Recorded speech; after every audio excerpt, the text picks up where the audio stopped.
Normandin and Ms. Small from the Mustang Guidance Department brought a group of our students to the University of Massachusetts at Dartmouth for a tour and to learn more about the College Now program. Students were provided with lunch in the dining hall. 9 of our students attended as they have expressed interest in engineering, math, computer science, and physics.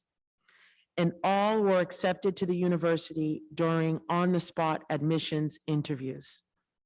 College Now is an alternative admissions program that helps to make college a reality for all students. We are very appreciative of our guidance department providing this amazing opportunity for our students. As we are slowly getting back to in-person events, our Mustang Italian language students were able to meet with the famous Italian chef, Lydia Bastianich, at a book signing event at Italy in Boston. The students were able to speak with the chef and discuss some of her recipes in our new cookbook, all in Italian, of course. Chef Lydia told the students how much she loved Boston and that they were truly lucky to live in an area that was so diverse. The students found this to be an incredible experience. Special thanks to teachers, Ms. Canetta and Ms. Odugadi, who accompanied the students on this great field trip opportunity. I am also pleased to announce that the trustees of the James and Thelma Connors Foundation have decided to award 50 scholarships in the amount of $5,000 each to Medford students who plan to further their education in the fall. In the past, the amount of the scholarship was $3,000 per student. We are so grateful for the foundation's support of all students in Medford. We are grateful for the foundation's support of all students in Medford since its inception 3 years ago. The Connors Scholarship has been able to provide 150 Medford residents with scholarships that have totaled $450,000. Applications are online only and close on March 30th. So please take advantage of this great opportunity. The application is available at www.jtconnorsfoundation.org. Again, that's www.jtconnorsfoundation.org. I do have a little bit of exciting athletic news to share that starting on March 8th, Medford Athletics, in partnership with the Special Olympics of Massachusetts, will be offering a unified middle school basketball clinic for the very first time. Our high school unified basketball program was a wonderful success, and we are looking forward to teaching basketball skills and drills for our middle schoolers as well. Last weekend, Mustang junior Anna Casey of the indoor track team participated in the state's 600-meter race, racing against 350 girls. Anna placed 8th in the Division II with a time of 1 minute and 41 seconds. Congratulations, Anna. Also last weekend, the Mustang basketball cheerleaders placed first in the co-ed division in the GBL competition held at Malden High School. Additionally, senior Andrea Surabori was named a GBL All-Star. Congratulations, Andrea. Earlier today, we had at the high school a Black History Month celebration where we got to see dance performance today by some of our students. I want to thank Mayor Lungo Kern, Member Paul Rousseau, and Member Sharon Hayes, who were able to make it on campus to participate in that celebration in the gymnasium. Students Isaiah and Rena danced, and there were many volunteers. We got on the floor and tried to do some dance routines with Mr. Gene Apollon. It was a really enjoyable event, and I want to just thank you for joining us and participating in that event today. Also this Friday, additional information to follow, but our CCSR students will be hosting a gathering in honor of what is happening right now in the Ukraine. So at each of your tables, you can see that there is a sunflower. The national flower of the Ukraine is the sunflower. As this quote states, sunflowers, even on the darkest days, stand tall and find the sunlight. It is my hope that Ukrainians can find the light to help them get through these difficult and horrific days. Thank you and have a good evening. Mayor, thank you. Member McLaughlin. Thank you, Dr. Edward-Benson. What time is the CCSR event? The event will be at 7 p.m. We are planning to host it at the high school. More information to follow most likely tomorrow, 7 p.m. It will be a gathering. Students are working on some written pieces that they would like to share, and they would like it to be a fundraiser, and all funds will go to support UNICEF. So more information to come tomorrow, but we will get that out officially to you. But I just wanted to make that announcement that if anyone is going to be available Friday night at 7 p.m. at the high school, more information to come. Thank you.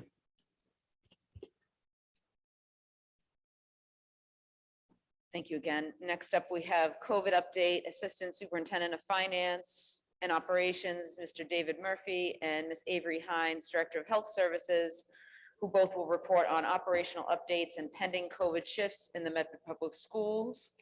We also have Director of the Medford Board of Health, Ms. Mary Ann O'Connor, who will report on the latest COVID data in Medford. Mr. Murphy. Thank you, Mayor. Good evening, members of the school committee. I did want to start tonight's public health update with a quick apology.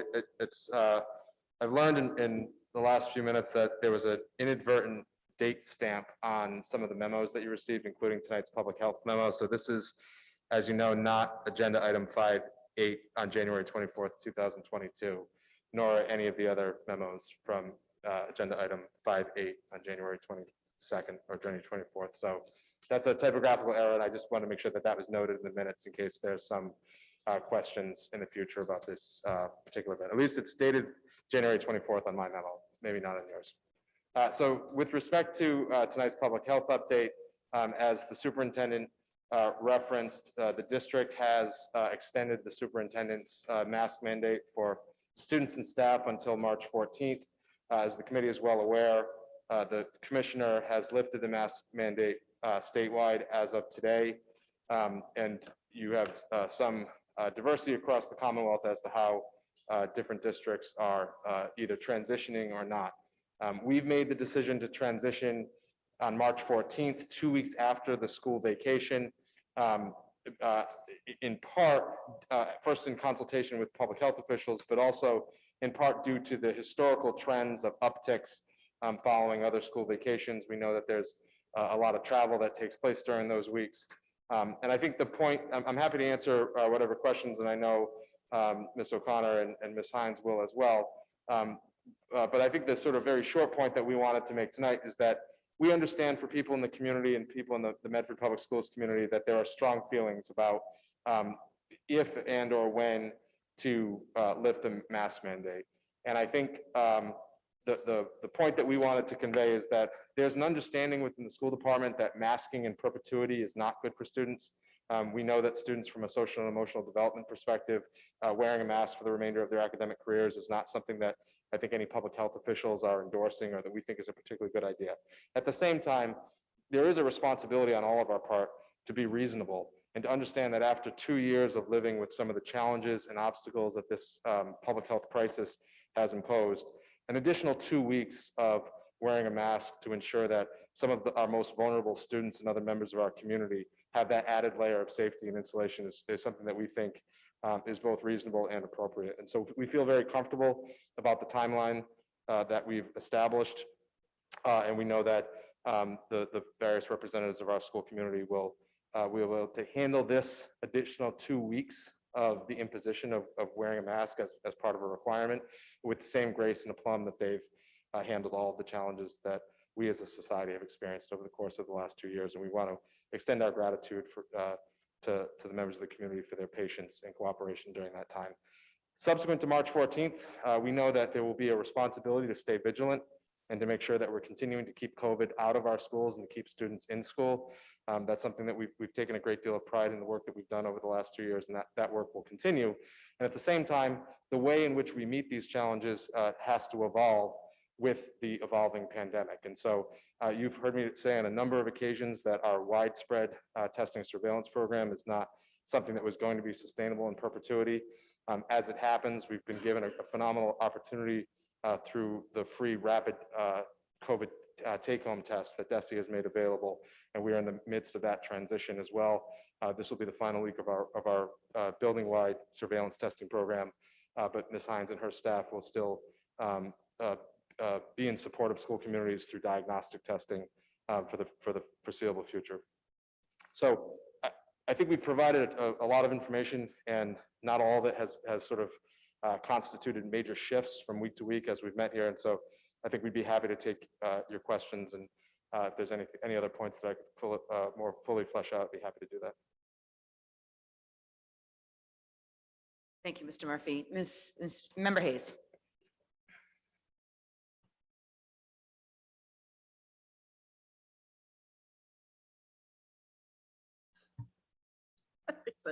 Excuse me.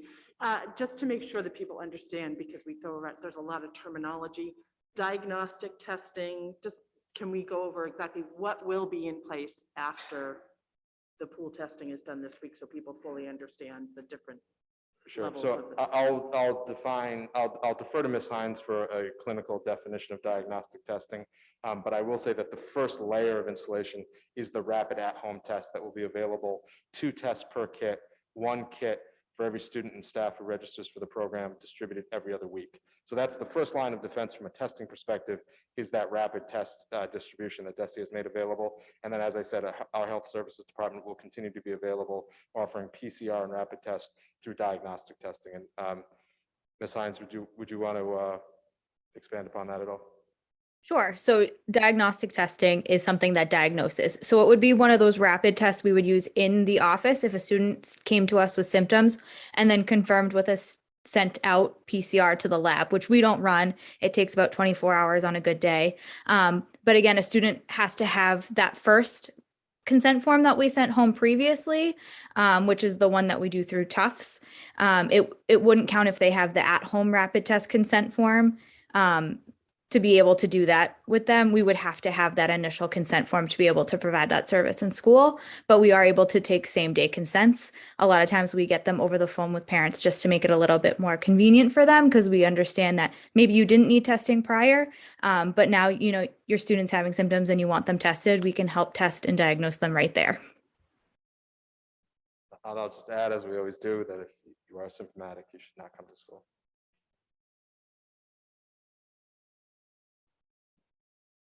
Yes, Member Hayes. Thank you.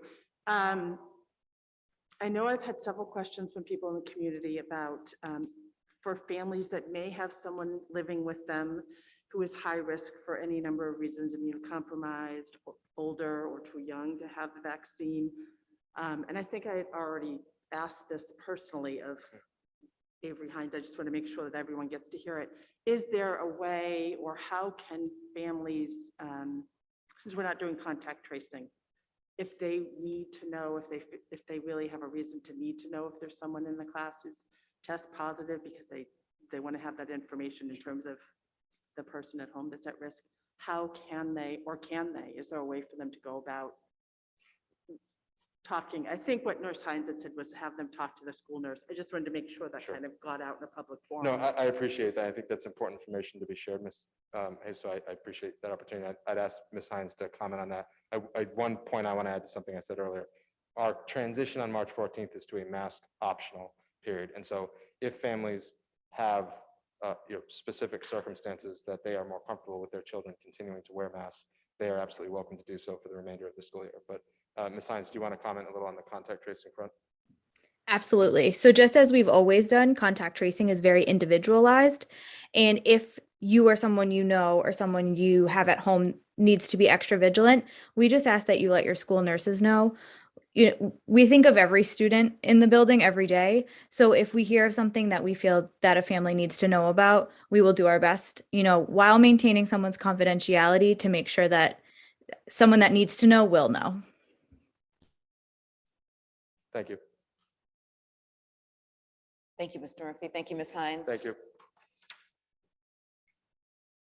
We have a Mayor, member, Graham. I just wanted to make sure that there weren't members of the audience who wanted to speak on this topic, because this would be the opportunity for them to do so. Is there anybody who was wanting to speak on this topic? You don't have to if you don't want to. I just wanted to make sure that everyone knew that now would be the time for that. Yep. Just name and address for the record, please. I'll tell you, my name's Tiffany Bear. I live in Medford. My daughter goes to the high school.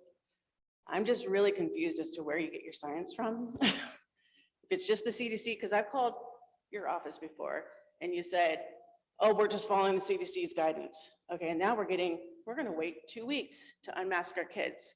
They've had masks on that don't stop viruses, period, for 2 years. Why are we extending this? You say there's gonna be an outbreak? This virus is getting weaker. Now it's just basically like a cold virus. So did you guys throw the baby out with the bathwater when the flu came through all these other times? No, you didn't. It's really, I'm just beyond frustrated. I have a book here, all right? I have this, proves masks don't work. These are studies, each individual thing, studies upon studies that says masks are not valid for the purpose that you're using them for. The kids are falling behind in school. Even the little ones, you're saying, oh, we have to wait for the vaccine, but the vaccine does not prevent transmission nor someone from getting it. So what the hell are we waiting for? It's time to strengthen their immunity with diet, exercise, good food, that kind of thing. You can prevent it. I've worked this entire pandemic, front line, no mask. Am I dead? Do you guys see me? I'm here. Okay. My 80-year-old father just got COVID. Supplements, nutrition, no vaccine, he's still here too. This is sheer insanity, what we're doing to our kids. Where's the science? What science did you use? Where? Avery, too, I've spoken to her. Oh, we're just following the CDC. Well, they've changed their mind. They say take the masks off the kids. And yet you guys want to still muzzle them. I don't understand what y'all are doing. I don't. Thank you. So our official position is that the Medford Public Schools will continue to be fully masked until March 14th. I understand what your policy is, but why Yes. are you doing it? So what prompted us to extend the masking for an additional 2 weeks is that our data as a district demonstrated that each time we went on an extended break, whether it was Thanksgiving break and Christmas and the New Year's break, that we saw an increase in Positive COVID numbers. tests. Yes. If you could let the Positive- superintendent Yes, finish, please. thank you. Positive because tests, it's right? this- Positive May- tests. may I If have you the could let opportunity? The superintendent finish, please. Thank you. So as a result of the data, when we made the decision to have it in collaboration with our own Board of Health, Mhm. our data showed that 2 weeks after an extended leave of time, that there was an increase and then there would be a decrease. And so based on the information that we had, that's what had us land on the date of Monday, March 14th, which is 9 additional days of masking. Mhm. We have all been masking for 2 years. And so for us to have 9 additional days of masking, we can handle the 9 days. Thank you for your feedback. Right, and do you realize that the PCR test isn't valid? And how many, do you have the data stating how many people that tested Thank you positive for your actually had feedback. gotten ill from it? Thank you for your feedback. No, do you have that? I said, thank you for I your asked you a feedback. question. Can you I answer believe the we're at question? time. Yes. We're at time Where, now. which data do we get that from? Who do we get that from? You just said you had a data that stated that No, the the cases go up. superintendent gave you the reasoning for the 9 additional days, and that's, Right, I'm that's where asking, she's who do I standing. ask to get the data that would state how many people actually got ill that tested We positive? have the data In on the your data. website. The from data is on the after tracker. vacations. The We have trackers a- are there. Yeah, What's that? COVID tracker. We have a COVID tracker out on the city website as well as the school website that So shows you people the that data. tested positive with PCR tests, and then how many people actually got the disease from that? Have you guys tracked that? Because you can be positive PCR and not have COVID, depending on how many times they cycle the test. Member Rousseau? Mayor, there are 4 other hands up Yep. on Zoom. Yeah, we're gonna, I think there's multiple people, so we'll have to limit 3 minutes per, Okay, so you're just gonna blow me off and not let me know Thank you. where to find this stuff? Is that what we we're don't looking have, I at? don't think that specific data. I don't know if Avery wants to comment, but that data, I don't believe we have. Every data point that we have calculated is on one of the 2 websites. All right, thank you. Thank you.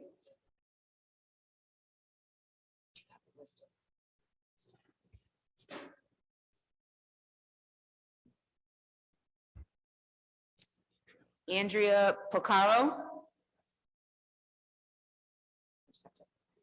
Dr. Cushing, if we can unmute, thank you. Hi, So you're- thank you so much. This is Andrea. How are you all doing? Name and address for the record, and you have 3 minutes. Andrea Polcaro, 42 Guild Street. Good.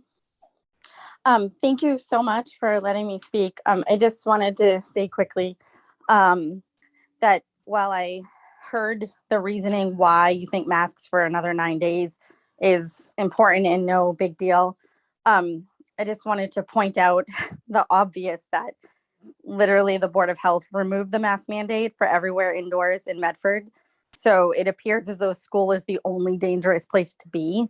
Like people, again, if it's mask optional after whatever date, people who want to still wear them can.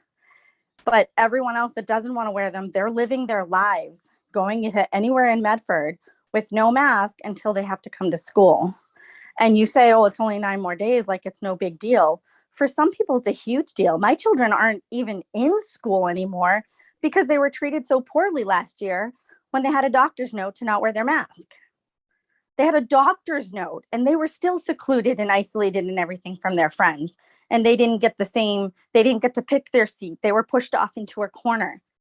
Kindergarten and 2nd grade, this is how my children were treated. But you're telling me that school is so dangerous that for another 9 days, we need to wear masks? I just literally cannot even fathom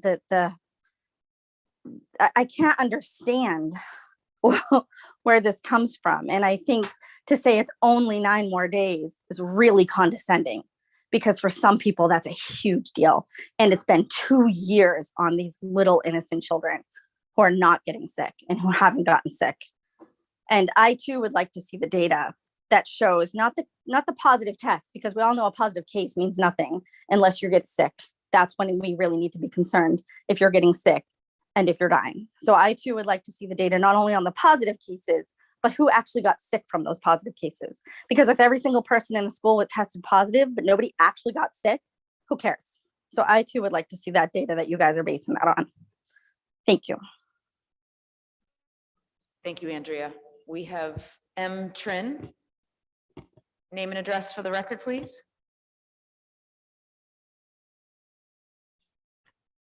Hi, this is Melanie Tringali from 116 Forest Street in Medford, Mass. And you, again, I'm going to reiterate that you have been saying that you're following the CDC guidelines all along. Until now, you're no longer following the CDC guidelines. The CDC came out with new guidelines based on when to mask indoors and when not to mask outdoors. Masking indoors is based on a number of different criteria now based on the CDC. And they're looking at hospitalization rates and hospitalization rates, the amount of beds that are being used and not being used. And Middlesex County right now is considered to be low risk. And according to the CDC guidelines, those who are in low risk counties are not required to mask indoors anymore. Even those in medium risk, they don't even recommend that people mask indoors anymore. Okay, even on those counties with medium risk, their recommendation is only those that are vulnerable or who have serious complications from COVID mask, no one else. And we're in low risk. Secondly, you said the reason you're continuing your mask mandates is due to uptick after every single vacation. I'd like to know where that data is. I'm on the DESC website right now, and I am checking all the reported cases of positive cases after vacation. The only time there was really an uptick was during the January 2022 time when there was Omicron, when there was a high number of cases. I'm looking here right now, 12/24 to 1/6/2021. 4 cases reported of students, one teacher. 1/7 to 1/13, 0 cases reported for students, 2 teacher. February 2021, 5 students, 6 teachers. So where is the data that there's an uptick? There's nowhere near going through, if I'm looking at the correct data on the DESE website in an Excel document of all number of district students reported individual positive cases, these are the numbers. April of 2021, 2 students, 0 teachers. All the data is right here. So I'm curious, what data are you basing this information on? Where are the upticks that you say are here? Yeah. Second of all, what is, out of all these numbers, what is your data based on students? You say you're not doing contact tracing anymore. And no one else needs to mask, only the students. When we know the majority of students are at least risk of any serious complications. And schools have never been known to be a super spreader. So again, I'd like to know where your documentation is, and also the documentation that you've been tracking that mask has been preventing any preventing spread within the schools. Where's your documentation on that? Thank you. Thank you. Member McLaughlin? Thank you. I just wanted to note that while this is a difficult topic for many, and, folks that are speaking now, we've gotten, the same in emails from both folks who want to stay masked longer than March 14th and folks who want to unmask, and, numerous emails. And, I do want to say that we are all parents here as well, and we all care about our children, and we all care about your children. And I would rather err on the side of caution for 2 more weeks after a vacation, when children have been finally together in public settings across the state. Additionally, when people are talking about science and what science, I know that 941,044 people died in the United States of America in the past 2 years due to COVID-19. That's the data. Is it worth 1 child? Really? I don't understand. And I get that we're all heated about this and that this is a political cause, but for many, but I want to defer to the superintendent and say, I thought that this was actually a happy medium, if you will, between the 2 opposing sides that we are hearing so much from, that will err on the side of caution after a vacation when the children were all together publicly. Finally, we were able to socialize with each other, some without masks, some with. I definitely have a student that is high needs and vulnerable, but also all the other families that I know that have high needs and vulnerable who are very much scared. And people can say what they want about that, but it's legitimate and it's real. And I think that, the superintendent and the central administration have been working, and the nursing staff and the teachers and everybody has been working so hard these past 2 years, that when are we going to finally join together and be like, we're almost on the way out of this. We're a community. Let's get past this. Let's start to socialize with each other and stop fighting and start focusing on what's important. And that's the children. Thank you. Thank you, Member McLaughlin. We have 3 more people that would like to speak. JF, name and address for the record.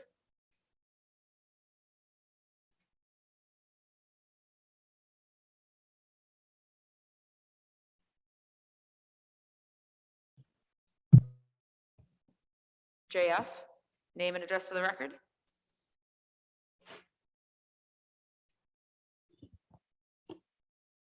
I believe that's unmuted. Yeah, Hello, can you hear me? now we can. Name and address Okay. for the record. Yep, my name is June Falco, Medford, Mass.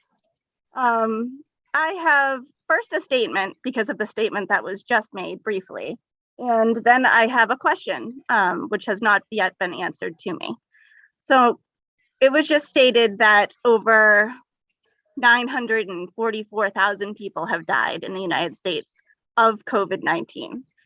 That is inaccurate and untrue. Even Fauci has said that people have died with COVID-19 and not from COVID-19. So hospitals are now starting to categorize that distinction, which is very, very important because the numbers we've been given all along are not accurate. Now, to my other point, I am still waiting for an answer from Mary Ann O'Connor, the superintendent, and you, Madam Mayor. These masks are under an emergency use authorization by the CDC and FDA. Emergency use authorization devices come with the informed consent rules under federal law that they can be declined. And that has not been given to our students, to our children. We no longer have a state of emergency. DESE has dropped their mandate. The state has dropped their mandate. And now even the CDC says that we should not be masking our children. So under what medical authority are we refusing our children's right to decline wearing these emergency use authorization devices? And I would like Mary Ann O'Connor to answer me directly since she has not answered my email. Hi, June. I believe I answered your email more than once that I am in disagreement with your EUA statement that they are supportive devices and they are not classified as medical devices. Right. You disagree and that I it's not a medical device, but But the Board of Health Director has the floor. If we could mute, so the Board of Health Director could speak. So I did seek out legal opinion on that, and that was their legal opinion as well. So they are not deemed medical devices. They are supportive devices. And I believe I answered you twice on that email. Thank you. Thank you, Director O'Connor. June, you have one more minute if you'd like to finish. Thank you. I would.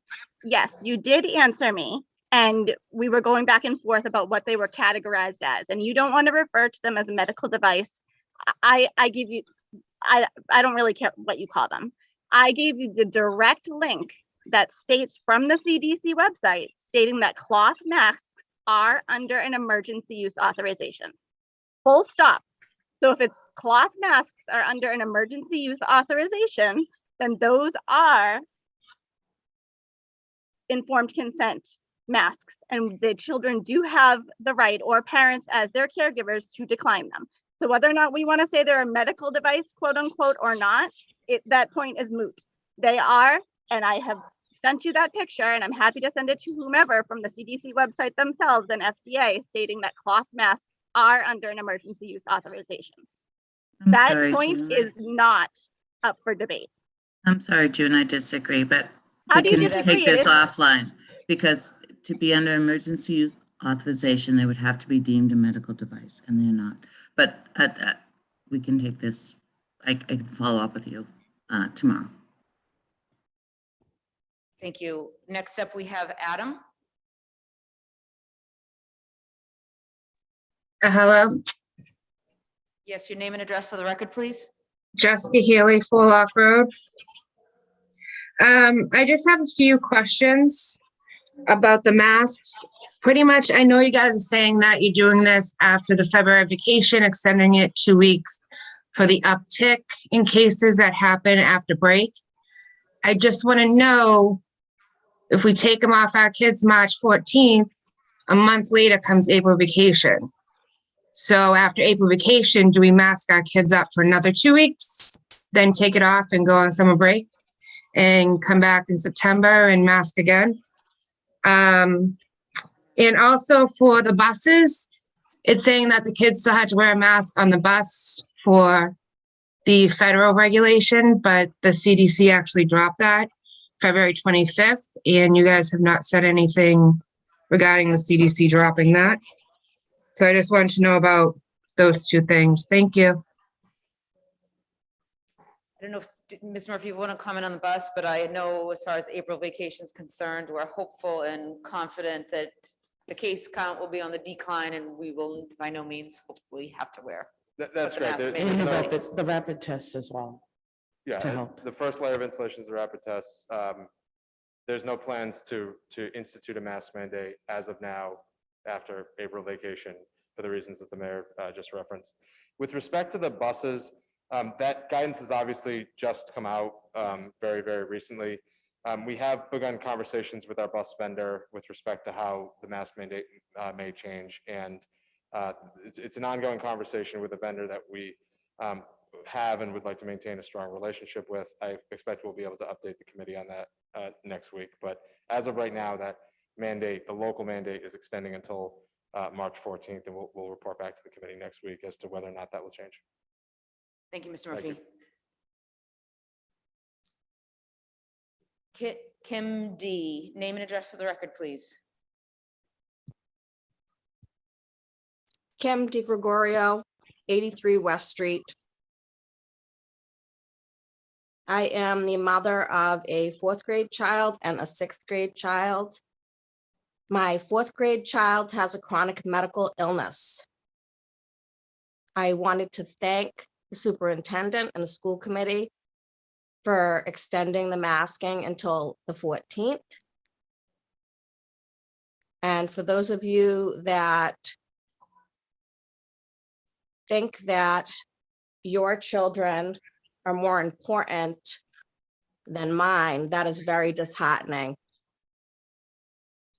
I think you should really start to think about the children who, if they do get COVID, there may be lifelong consequences. It's not just a cold for everybody, just because it might be a cold for you or your children or your family or your friends. There are plenty of people that have died and could still die and have lifelong consequences. Thank you. Thank you, Kim. Alison Lead, name and address for the record, please. Hi, yes, Alison Lead, 31 Kilgore Ave, Medford. I just, like the last speaker, I just wanted to add an opposing viewpoint. I'm a medical scientist for the past 20 years, and this has been very hard meeting to listen to, as I'm sure it has been for the other scientists in the room. So I just wanted to thank the school committee members, the school administration, and the Department of Public Health for keeping our children safe so far. The testing program for the past 2 years has been fantastic. And the masking protocols as well. That's the reason why our children have been safe, and people are only complaining about cold symptoms or none at all. I have 2 children, one in 1st grade and one who's too young to be in school and who's too young to be eligible for the vaccine. So not only are you keeping the children in school safe, you're keeping them from spreading it to our children who don't have a chance yet to be vaccinated. So thank you. I know it's hard to listen to these comments full of misinformation and scientific inaccuracy. So thank you. That's all I wanted to say. Thank you. Next up is Christina McGorty.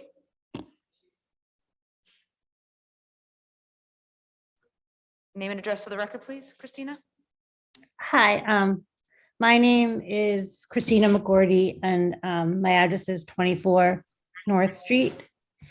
I just also wanted to speak, just after listening to the comments, I wanted to talk about the perspective that some other people have. And for me, I'm also thankful that, the mask mandate didn't end today and that there's 2 more weeks since we're coming back from vacation. But I also want to urge the administration to think about extending it beyond that, because we are having lots of changes right now with our surveillance testing program ending and switching to an at-home rapid test program with results that will not be, as reliable and accurate. I don't know, and I'm hoping we'll get more info about how many, what the percentages of participation in that program. I know it's going to rely, more on people having to opt in and do the test weekly and report it. So I know we're keeping an eye on the cases when deciding about moving forward with ending the mask mandate. But We don't have the same data. It's one variable that's changing. So it seems like too much to take away masks before we have more time. And the other things were our vaccination rate in Medford is not that high with the 5 to 18-year-olds. And so when some other places are considering lifting their mandates, and their numbers are higher, I think it's different than ending it here before we can get closer to that 80%. So I just feel strongly we should continue offering the clinics and monitoring the vaccination rates before we consider lifting the mandate, and also waiting for the under 5s to get vaccinated. People are talking about, vulnerable children at school and at home, and anyone who has, younger siblings at home that haven't been able to be vaccinated yet. Hopefully that will happen soon, but it feels like we should wait for them to have that chance. And like others just said, like people keep saying, like Baker said, our schools are safe. We see that they're safe, and people are talking about how safe our schools are been, but that's because the kids have been masked. So, we don't know what's going to happen when they're unmasked. So it seems like premature to move forward with that like so quickly.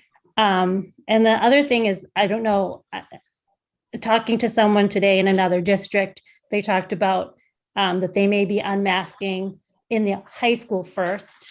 And one of the things is, because I am the mother of elementary school children and a former elementary school teacher, and I spend a lot of time in my kids' elementary school, I'm thinking of everything from that perspective. And so perhaps, it's wiser. 10 more seconds, sorry. Oh, it's wiser to start with letting them go first, since they understand personal space and they don't pick their nose and, all the things that little kids do. So sorry, that's all I wanted to say. Thank you so much. Thank you, Christina. Carrie Laidlaw. Name and address for the record, please.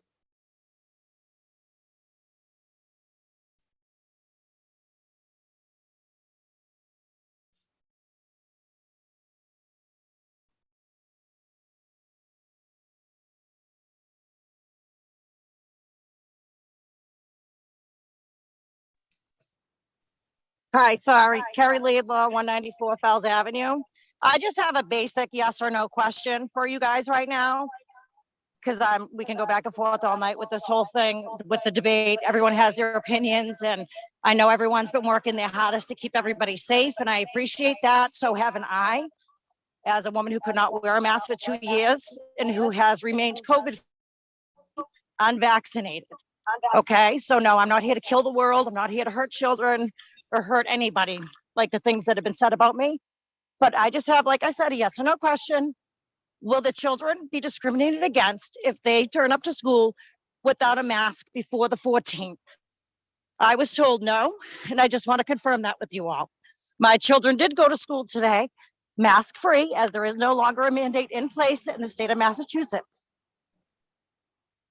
And I appreciate that. And I thank the Roberts, and I thank everybody for being respectful about that. And I just want to make sure that that's being clarified. That's correct, Ms. Laidlaw. I know the superintendent did reply to you in email format saying the children will not be discriminated against. Correct. I just wanted to make sure that that was correct, and that if the children chose to go to school without a mask before March 14th, that they would be allowed their education, not bullied, harassed, ridiculed, and made fun of by their peers, like some children who have had medical exemptions were. I just need to make this very clear. Yes or no?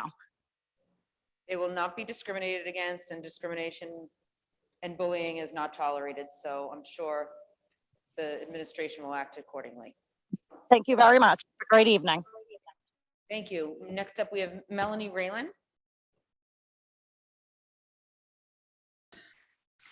Hi, yep, Melanie, I'm on name and 61 address for the record, and you have 3 minutes. Sure, 61 Brewster Road. I just want to thank everybody for, and particularly our school administration, the superintendent, our school committee, everybody for, just everything you've been doing. I just do want to actually say a lot of people were saying they don't see any data, and there is a COVID tracker that honestly has been a great gauge of just how we're doing in Medford. And Medford's been doing better than a lot of other districts in communicating with parents of how many people had gotten COVID. I do wish that we, everybody who was enrolled in the vaccination program in school was just automatically opted into the at-home test program, because the numbers, it took so long to get the number of participation up there. And now with the opt-in, I think a lot of parents don't realize it. Honestly, I almost forgot to test my kid before sending them in this week because there wasn't a reminder from the school administration. But luckily it was on our Facebook page. That aside, there was a study that came out today. It didn't come out today, sorry, it came out on Monday, done by the New York Board of Health and the Albany Board of Health. They looked at over 1 million children between the ages of 5 to 17. So that's 852,384 12 to 17-year-olds who are fully vaccinated, and 365,502 5 to 11-year-olds who are fully vaccinated. And what they found was that the effectiveness of the vaccine went from 68% to 12% from the period of December 13, 2021 to January 30th, 2022. While in the same exact window, it went from 66 to 51% in the 12 to 17-year-olds. So I just want to read to you what the end of the study says. Was these results highlight the potential need to study alternative vaccination dosing for children, and continued importance of layered protections, including mask wearing, to prevent infection and transmission. Also in that 5 to 11 range, the effectiveness, so that this is against getting COVID. And then there's the effectiveness of severe disease, and that went from 100% to 48% in that 6-week period. So the vaccines we've given our kids are helping them, but again, it does show that continuing mask wearing, as it has kept our kids safe to this point. And that is the frustration with what's happening, is that the reason our kids have been so safe and transmission has been fairly low outside of the week of the first couple of weeks of January, when they came back from vacation and numbers went all the way up to 150 at the high school and 50 at our kids' school at the Missatuck, as well as the Roberts and other area schools. The mask wearing was really a key part of that. And we also should all remember that mask wearing isn't about you wearing the mask to protect yourself, but other people protecting you by wearing a mask, and you protecting them by wearing a mask. So it's about helping each other, which I know we all know, but it's really key. As a retail worker, even the lifting the mask mandate has been tough, but people have been very respectful and continue to wear masks. And I've noticed that in many establishments, people continue to wear masks who work in the stores and who attend those stores, because we are watching out for each other, and we're a community that really cares. Lastly, I know I'm almost running out of time. In Worcester, they released the mask mandate, I believe, last week, right before vacation. And one of the parents wrote an update that they had to merge classrooms together because teachers were getting sick as well as students, so many that they had low staffing to the point where they had to put these large classes together and show them movies and come up with other ways to entertain them as opposed to teaching them, because so many people had to go home from COVID infection. And that's something we should be looking at. I'm sure you all are, but Worcester having already done this, we should look at that data and see what's going on. And obviously you're going to look at the data from the people who lifted the mask mandate this week. Thank you. So yeah, thanks so much. Thank you, Melanie. Thank you. Thank you for all who spoke out one way or another, to the administration. And thank you, Director O'Connor and Ms. Hines, for being on Zoom to answer questions. We are on to number 3, which is a request for approval of District Mural Principal DeLeva and Medford Family Network Director Marie Cassidy will report on a community-based mural project outside the west corridor of the Medford High School. Good evening, everyone. Good evening. evening, Mayor Mello Kern, Superintendent Edward Vincent, and members of the school committee. It is wonderful to be here tonight. It really is. It's wonderful. I think you all have in your packet some information about a new art installation at the high school we proposed. It's a grant that was written by the Arts Medford and supported by the Medford Family Network through our 501c3 process to support the funding for this project. And I think it's going to offer some very special opportunities for families and our community to come together in ways that they haven't been able to in the past 2 years.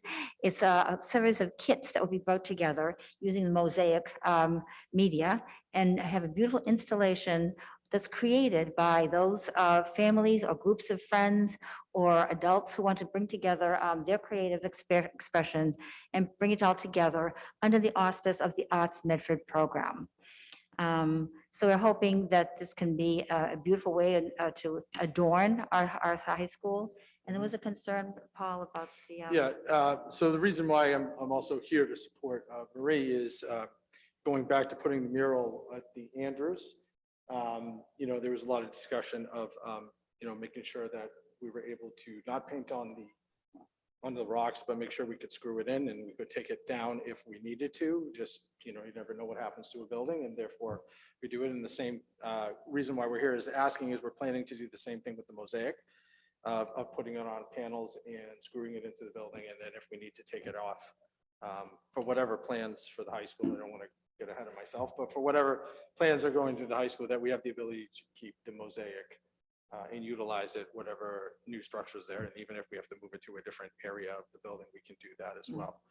But, you know, in following the steps and the protocol of putting something on the building, we're here to ask the committee for approval to move forward. Maria's done a great job securing grants.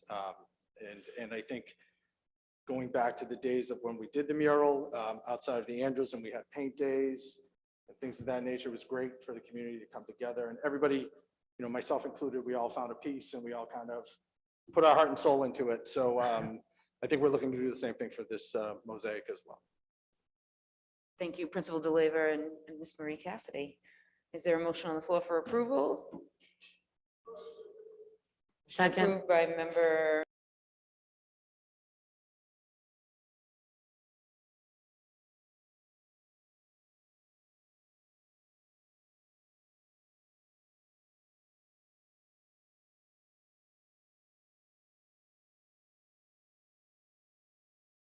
Seven in the affirmative, 0 in the negative. The paper passes.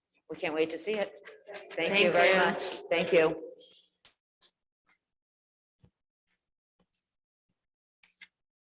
Number 4, we have math after school tutoring enrichment program, Assistant Superintendent of Elementary Education, Ms. Suzanne Galusi, will report on an upcoming skill building math intervention program. Ms. Galusi.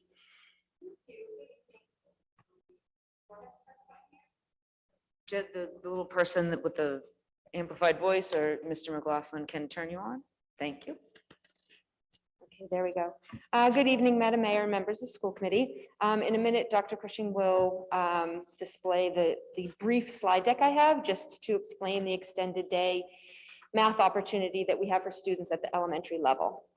I know this goes without saying, but as a result of the coronavirus pandemic, math instruction has taken a pretty big hit.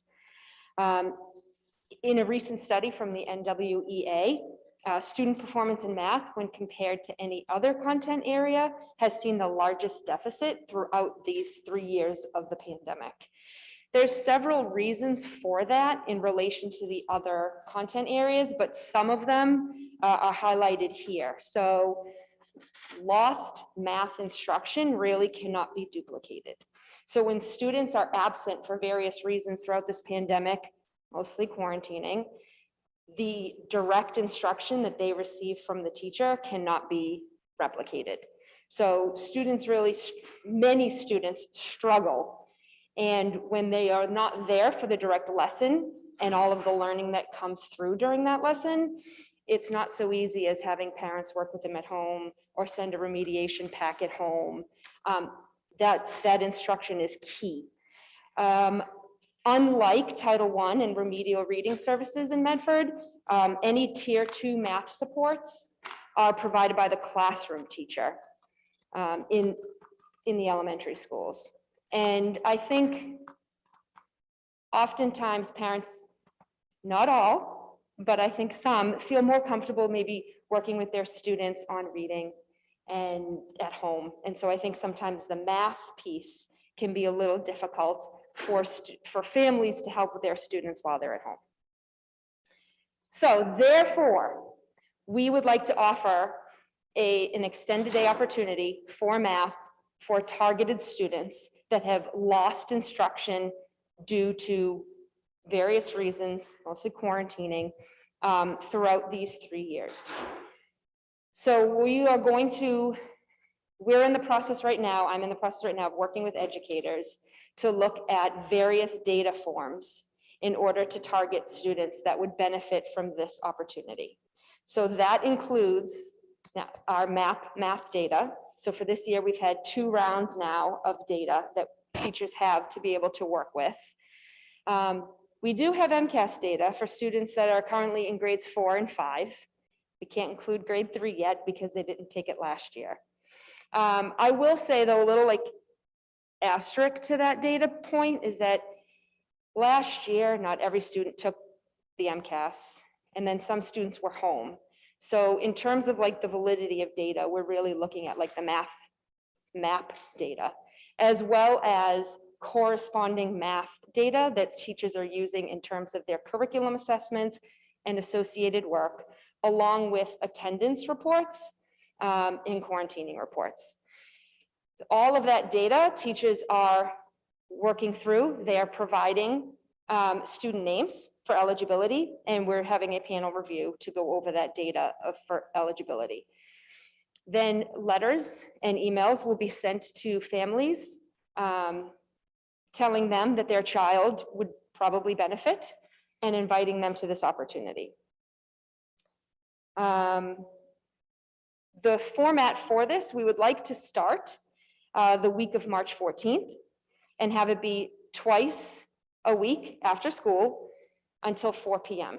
Knowing that dismissal is at about 2:35, we would have a brief little transitional period with a snack and have a solid 60 to 70 minutes of math instruction. And then the 4 p.m. dismissal time, families can come and pick their children up from school, and we are also going to provide a late bus for some families if they need that.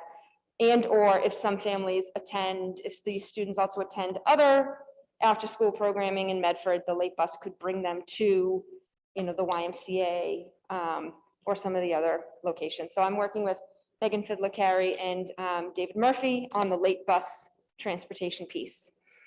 This is an opportunity. What's different from this than some of the other opportunities we've had that were like strictly focused a little bit on the MCAS, which was really just for grades 3 through 5. This will be for grades K through 5. And would like to keep the groupings somewhere between 12 to 16 students. We are going to be using ESSER funds to pay for the stipends and the late busing and any associated materials. So I've spoken a little bit about some of the data sets, but just so that you're aware in terms of like the content that we're going to be providing students, because this is also an interesting year in the fact that we're doing 3 math pilots and 3 math pilots that have 3 separate scope and sequences. And so we have to look at materials that are going to kind of align all 3 of those and really target where the students are, which is why the math data is so crucial, because it gives us not only standard trends at each grade level for each school, which is what Carmen Williams and I have been working on, which I greatly appreciate her help. That way we'll be able to provide teachers with the data trends at their school for their grade level, as well as the individual student needs that are going to be in that group. And that is going to help us develop the lessons. And we will be using the current programs as well as pulling from illustrative math tasks, which really has students working on their problem solving and application skills, and some Eureka math. So if you have any questions about this opportunity, please let me know. If we could just move to the last slide and keep that one up while we ask questions, if we have any, Right. that'd be great. Member McLaughlin? Thank you. Thank you. This is a great opportunity, Ms. Lucy. Excited about this. When you said 12 to 15 students, I'm assuming you mean by school for the group size, or what did you mean by that? Per grouping, so let's say at one of the schools for the 5th grade, Right. we're looking for the 5th grade class. Oh, okay. It would be about somewhere from 12 to 16 students. Great. So like a small group instruction. Yes. Yes. Thank you. Yes. And I am assuming that obviously this is available to children with IEPs and English learners. Absolutely. Yeah. Great. Thank you. This is really exciting. And will it be, but we're gonna try to like limit it to the 12 to 16 children per grade level that need it, or if there's 30, you'll have 2 teachers, 2 groupings? Right now, we're using the data to inform our groupings. Okay. Because we really want to target those students that had that lost instructional piece, because math builds on one another. And so if students are missing the foundational skills, they're going to have a tremendous time then moving to fractions, let's say, like 4th grade's very heavy. They're supposed to come to 4th grade with that solid number sense of addition, subtraction, multiplication, and division. But for some of those students, they lost that in 3rd grade. And so now when they're in 4th grade and they have to use that applied knowledge to do fractions. Yep. Some students, didn't feel that impact from the pandemic, but some did. And so we're trying to create a space for them to catch up. Thank you. Member Rousseau and then Member Graham. I just wanted to let you know, there are 2 people with their hands up online. I was gonna let the Yes, go committee ask Sure. questions and then we'll go right to. So my only question was whether you need a vote of approval from us to expend the ESSER funds? Okay, thank you. It was in the budget last year, so we've already Yes. approved it, is the answer to that. Thank you, Member Graham. Yes. Oh, Member Hayes? Member Stone? I didn't see that. Sure. Just a quick question. I know in past years with after-school programs like the hand chimes, that kids who did the YMCA after-school program weren't available didn't have the transportation. Can kids who go to the YMCA at Chevalier be able to take a late bus there? Yes. Just to make that clear to Yes, families? that's why each school will have one late bus. And their own late bus to whatever Yes. stop they need? Yes. Okay, thank you. Member Hayes? I just wanted to clarify, because I thought your question had more to do if there's more than 16 kids identified that need the support, will you only go with the lowest, 16, or is there an opportunity to expand to 2 groups at a grade level? I think that's going to be the piece of the panel review. So we're going to wait and see where the data leads us. And if I'm able to staff it, then absolutely we can increase it.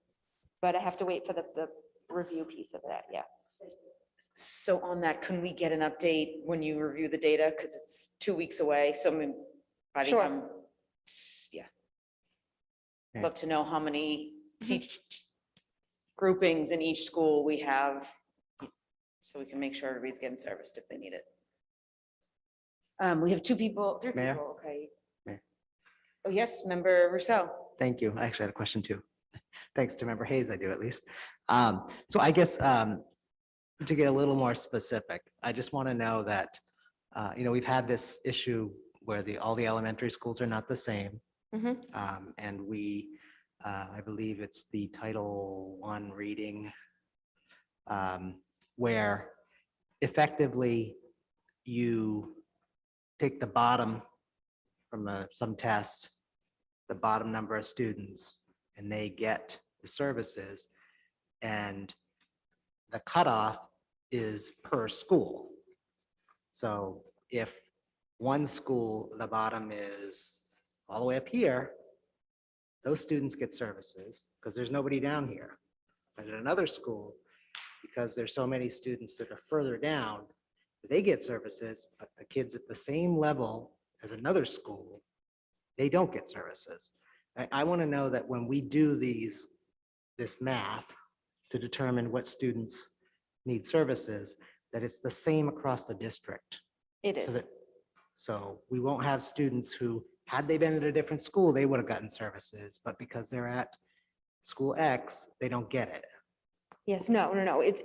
That's why I'm facilitating this. So it's going to be the same data sets, the same panel review, the same process. Okay. Because I'm facilitating that Okay. process in conjunction with Faiza Khan, the Great. math director. Okay. The other piece, just because I just wanted to say, so one of the things that I've worked really hard to do as well is make sure that our reading department, like creating the elementary reading department, which includes Title I as well as remedial reading teachers, so that we're using the same criteria, even in buildings that don't qualify for Title I, so that we are servicing the students where the need is.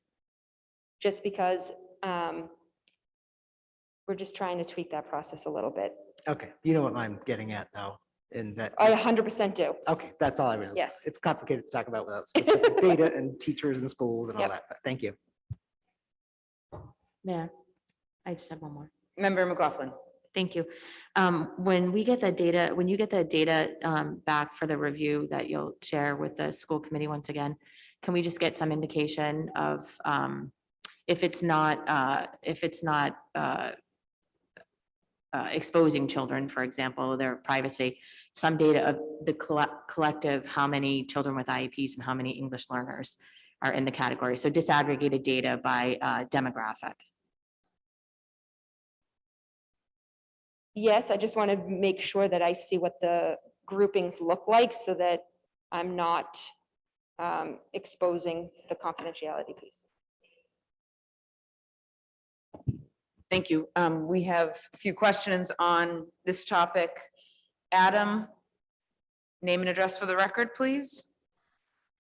Jessica Healey, Forlock Road. I just have a question. If a child that's on an IEP qualifies for it and they're not at their grade level for math, do you have IEP teachers that will be able to teach them after school, or will they just be in with the group of 16 to 18 kids on their grade level? So part of this, that kind of varies a little bit, Jessica, from school to school, because some of it was, this is an opportunity for staff as well to participate in the program. There is a stipend attached, but I mean, there are different staff that are participating within each of the buildings. But this is an opportunity to help students that have missed instruction due to quarantining and the pandemic. So this is open for students that are on IEPs, newcomer, EL. We have to look at the data and decide the eligibility for the program. But it varies a little bit, Jessica. If you want, I could reach out to you and have a conversation with you about that more specifically for your son. All right, that'd be great. Thank you. Yep. Thank you. Next up, we have Christina McGorty. Hi, Christina McGorty, 24 North Street.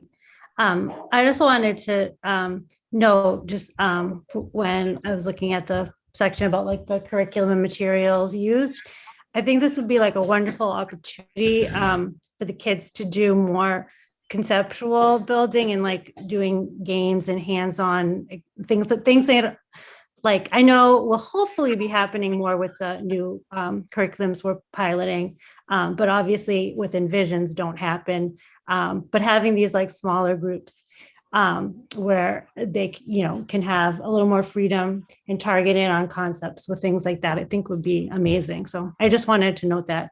And then just the point about the Title I fund, like the Title I and making sure all the schools are equal. I feel like it's hard for me to let that go. Like if a school is Title I, it's because there is more need. So there should be more support there. And I know this is sort of like a nationwide problem where Title I funds are going to like reading, and it's complicated, but I just wanted to note that. So like, so I guess it's like important, like maybe like with what Mr. Rousseau was saying is like that the baseline is the same. That's the part you mean, like that will be equal, but like there'll be more children probably that need the service at the Title I schools. And so that should be taken into account. Like the baseline should be the same, but obviously there'll probably be more support needed. Like, that was all that. Thank you. Yep, so just to clarify, that is correct. Title I is supplement, not supplant, which is why all of the schools have remedial reading teachers.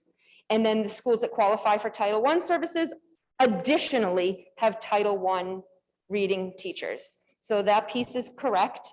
Thank you for that clarification, just in case there are people at home that didn't understand that difference.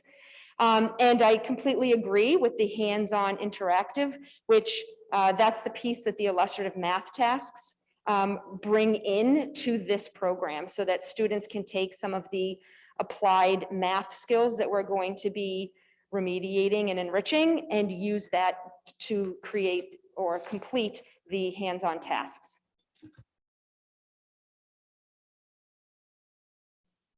Nicole DeMonica, name and address for the record. Hello, Nicole DeMonica, 51 Burnside Street. Oh. Hello? Yes, we can hear you. You've 3 Okay. minutes. Question on the math? Yes, no, I have a question regarding the math program. First of all, I think it's great. Thank you for organizing this. I do have a child in the 4th grade, and I can see how something like this would be very beneficial to him and his peers right now. I do have a question about the children that are on IEPs. I know you touched based on this, but would it matter if they only have IEPs in reading and not math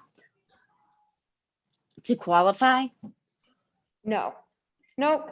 The data that we're using is from, as I said previously, it's from the math curriculum that they are using in the classroom, the assessments and the associated work, as well as their performance on the math testing, which students have now gone through 2 rounds of that so far in their schooling. And so, and their attendance record to see if they've really been impacted by absences due to quarantining, maybe any other associated medical issues or any other reasons for absences. So it's, okay. That's fine. Okay. And then what about for their grade level, let's say, will they, within these 16 group of children, right? Will they be with peers that are at their kind of level, or would they be with, just a whole group of level of people in their grade? No, they will be with their grade level peers. But let's say like my child is on IEP, would he be with other children that are in his other grade. IEPs, or will he be with somebody who is a little more advanced in math, but maybe missed, some school days? No, he'll be with his 4th grade peers. Okay. All right, thank you. Yes. Thank you. Thank you, Ms. All right. Calusi. Thank you very much. Next up, we have number 5, grant updates from Assistant Superintendent of Secondary Education, Dr. Peter J. Cushing. Dr. Cushing.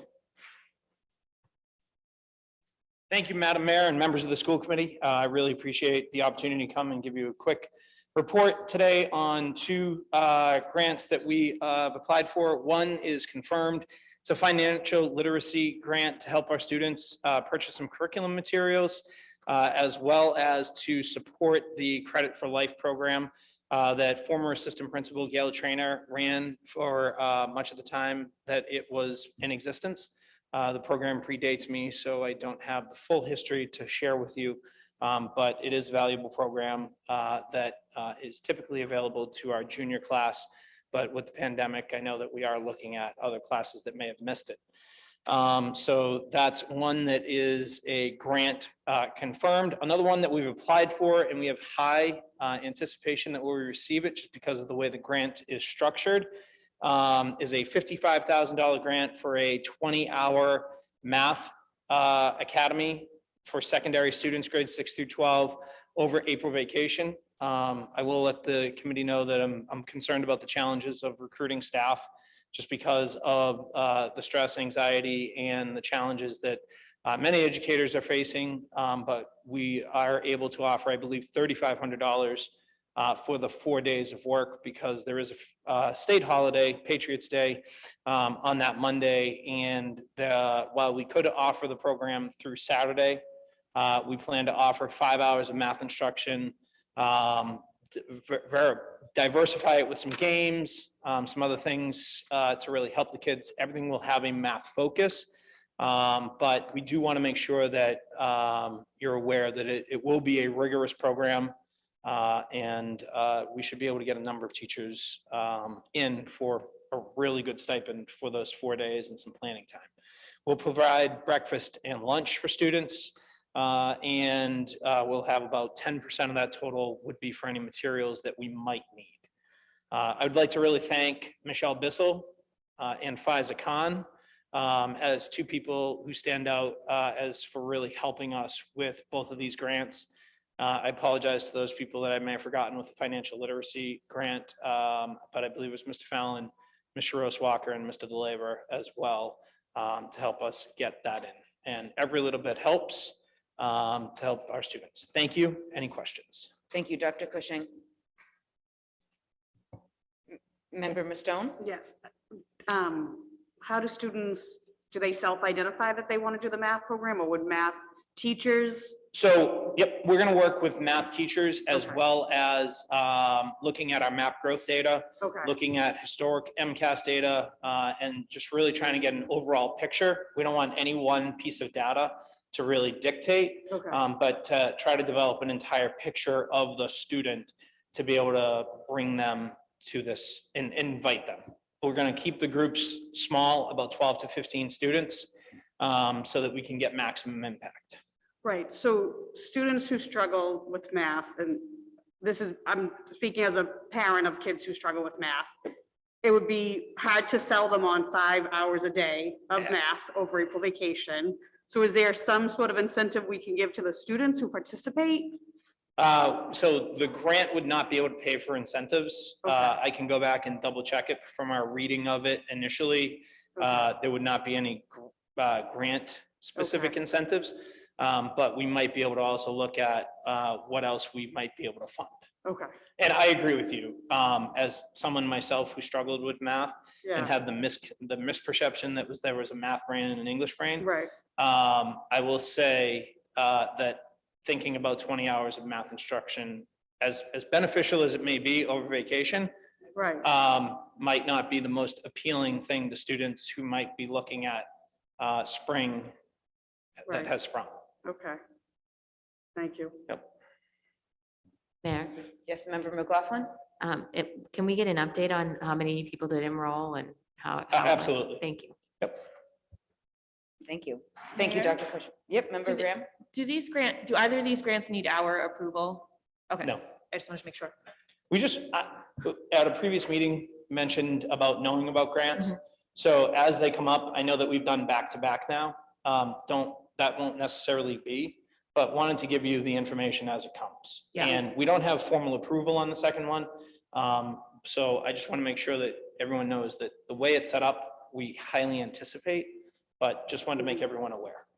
And then just one more question. When will middle school families get their MAP assessment scores? We are closing out the last 30 students at the McGlynn tomorrow for a test, and then we'll close the window. We will print. They should be out in the next week. Okay, thank you. Yes. Great. Thank you, Dr. Cushing. Number 6, we have consideration of school year 22-23 before and after school care fee schedules.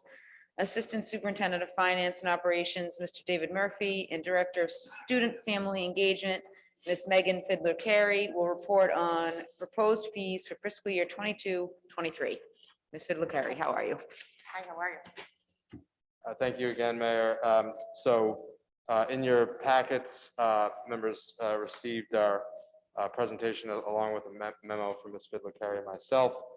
This is our annual consideration of the fees that we'll be charging for after-school programming. And similar to when we presented before you last year, we said that we were maintaining pretty much all the structure, policy, and fee schedule for the before school. So the remainder of our presentation tonight will focus on after-school programming. and some of the changes that we're proposing, as well as the fee structure. So this really is a continuation of the presentation we made last year. You'll recall that we had reviewed the fee schedules in other communities, as well as some of the other structures that were in place. And we had some goals coming into this year, some of which were realized, some of which were not. But one of the points, and we'll talk about this in a moment, but Medford is generally comparable or below with respect to the tuition that we charge for after school. And that has an impact with respect to how we can potentially expand participation and provide greater service to the community. So if we want to take a quick look at the after school deck that we have, the two goals that we'll be talking about tonight are to establish the tuition fees. We have a recommendation to you that's in your packet, as well as a few shifts with respect to strategy. So Ms. Carrie, who's been leading this program as part of her broadened portfolio for this year, will walk us through some of the recommendations and work that we have this evening for you. Thank you. Hi, good evening, Madam Mayor, Superintendent, and School Committee. It's nice to see you all. I hope you had a restful break. So as you know, our before and after school programs offer much needed childcare for many families in our community. The demand, as we've admitted and acknowledged, is higher than we have capacity for, but we are always constantly looking at that. We're meeting with other districts to find out best practices, to find out how they're addressing those challenges. We're hearing from families and we're hearing from you all. So just for anybody new, before school program is for an hour at the beginning of the day. After school is every day from dismissal until 6 o'clock. We've attempted to expand the number of seats available to families in many different ways. We've tried to go, I've been to job fairs. Last year, as you awarded us the opportunity to, we increased salaries for after school staff, which helped, and is also been happening across the Commonwealth too. Like a lot of after school programs recognized that was part of the problem with staffing. This year, however, despite the much more attractive hourly wages that we offered, we faced the same staffing challenges that are in many, many different industries. The challenges for workforce depletion, I'm not sure. That's a conundrum that's on NPR every day, so it's nothing, unique to the after school program. One thing I want to talk about when we're looking at the data right now is thinking about terms, changing the terms to seats, thinking about this in terms of number of seats instead of number of students served. I typically talk about the number of students served because that's something we're really proud of, is how many families we can help. But when we're thinking about this, as you know, some families sign up for 5 days a week, while others sign up for maybe only 2 or 3 days a week. So the number of seats are a typical 5-day seat in the after school program. So that number obviously is much lower. That's at about 270, what we have capacity for across the district, versus the 400 plus students that we actually serve. So that's, when we're thinking about increasing seats, we should think about it in those terms. And then as always, we strive to maintain a healthy 10-to-1 ratio of staff to students. And again, this is qualified staff to students, because we've got, we do have some high school students that work with us, which is wonderful. Some of them are our best employees, but we don't count them in our student counts because we can't leave them alone with children. So so that has been challenging when we think about our staff ratios, thinking about how many more students we can let in. As always, we strive to make this affordable for families who really need it. But we also have recognized that if it's, too affordable, if we're not charging kind of market rate for it, then people might sign up for it as a nice to have who don't actually need it. So we're really thinking about, and the fact that we need to be able to pay our staff competitive rates. So we have to be able to afford the cost of the program. So thinking about all of those costs and expenditures, we're thinking about what the rates should look like and reviewing that for you this year. Where else? I think you're next.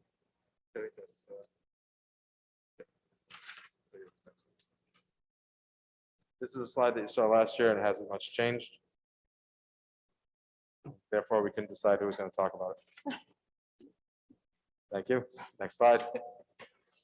This year, as we talked about last year, because our rates are on the low end, because to the point that Megan makes about, we want this to be accessible. At the same time, what we don't want is people paying to hold seats that they don't actually need, because that just essentially diminishes the service we're able to offer to the community. And so we essentially said this last year, and we're reiterating tonight that we do believe that we need to see an increase in the fee structure. At the same time, we're making some proposals tonight from a strategic perspective to try to maintain that accessibility and the equity of access that we know is important. So for this year, the increase, we've tried to keep it modest, although again, it's sort of with the foreshadowing that there's a likelihood of subsequent recommendations in the years ahead of continuing to increase so we can maintain with market, because other services and communities are also raising their fees. So if we're already on the low end, even as we put in these modest increases, we're still going to end up being below, and that has an impact on the operations of the program and the extent to which we're able to staff the program and expand the seats, as we've as said both last year and this year is a goal, at least at current. So last year we upped it from about $24 and change to $25. This is a per day rate, meaning that a family that was receiving the service 5 days a week for the duration of the school year, it would be about a $4,500 tuition. This year, the proposed increase is $26.39, which, if you do the math, equates out to $47.50 for a full 1 year, 5 day, 180-day tuition. There's some rationale to that in terms of why we want to make sure that revenue stream stays strong, that I will reference in a moment. I also want to be very clear from a financial perspective that there are a number of unknown variables that come into play when we talk about our after-school program. The biggest of which is we don't know how much service individual families are going to take on a given year. And because of that, there's some fluctuations. And so as Ms. Fidler, Carrie, and I have gone back and forth about this in recent weeks, we sort of have our strategic goals in mind where we want to expand seats so that we can provide greater access. We also know that we have to improve our staffing in a way, not individual staff members, but improve our staffing structure if that's going to be a possibility. Last year, we tried increasing rate of pay, which I think did help us to maintain the level of service, generally speaking. But given that those other challenges, it essentially didn't really allow us to expand seats. So we've got a few other strategic options, some of which, though, may very well have cost implications. And because of that, it continues to be a priority to raise that fee in a responsible way.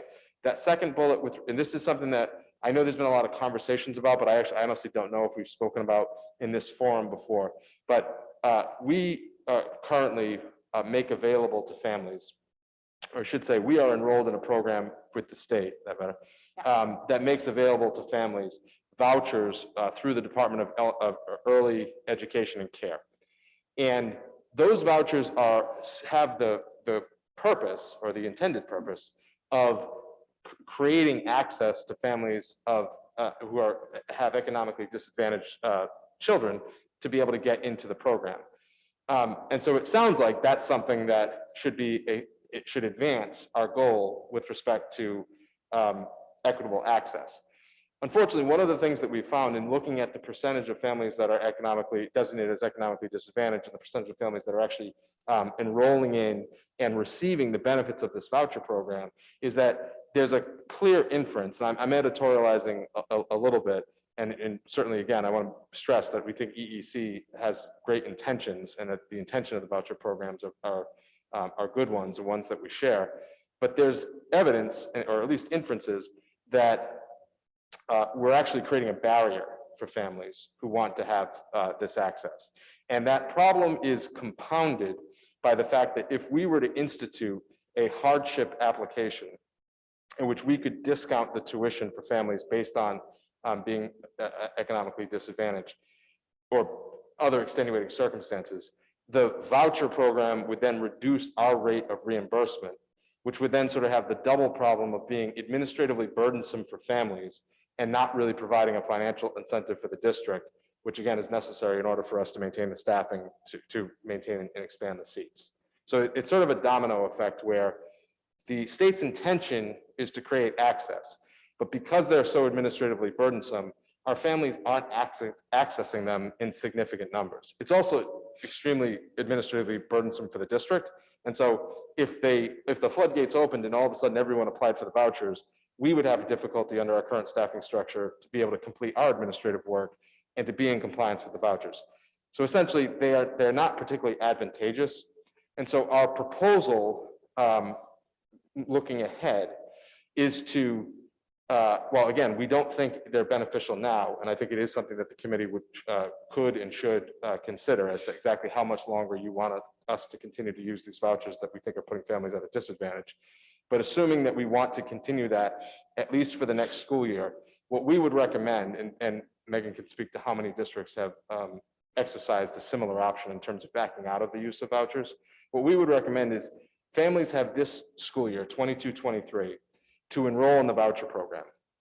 If they enroll in the voucher program and they have a voucher, they would essentially be grandfathered in to have their tuition waived for the remainder of their time in the after-school program. That would ensure that we are at least not reducing access by way of moving away from the use of the vouchers. And then we would institute our own hardship program, which would then provide for discounts for families that are facing extenuating circumstances. And then that is how we would at a local level maintain that equity of access. So that is a proposed change that we would make. Again, if the committee would like us to accelerate that change, that is something that we're prepared to do.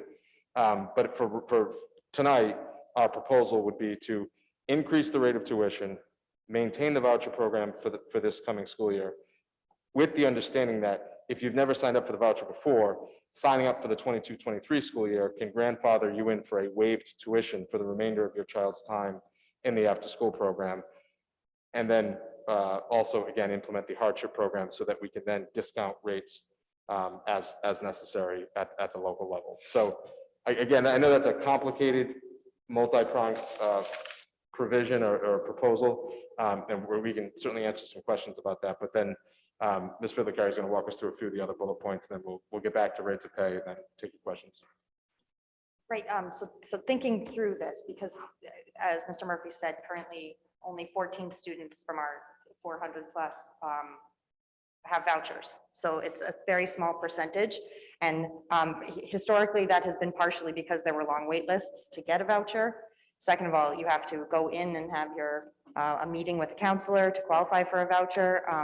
The biggest downside from my perspective is when we participate in the voucher program, we can only charge the least amount that we charge voucher to any other families. So if there's a hardship, if there's an emergency, we charge anybody zero, then we actually cannot ask the voucher system to reimburse us because somebody has received less than that. So I think that doing away with the voucher and instituting our own sliding scale or our own fee system just gives us more autonomy on deciding for ourselves what's best for our students. So that's one way to look at it. And like Mr. Murphy said, in the network of extended day directors that I reference every time I'm here, they've all done away with the voucher program because it's so burdensome from an administrative perspective. Now, that's not an excuse. If we had all of our students that were using it and they really needed it and it was what was best for kids, then we would find a way to get the work done.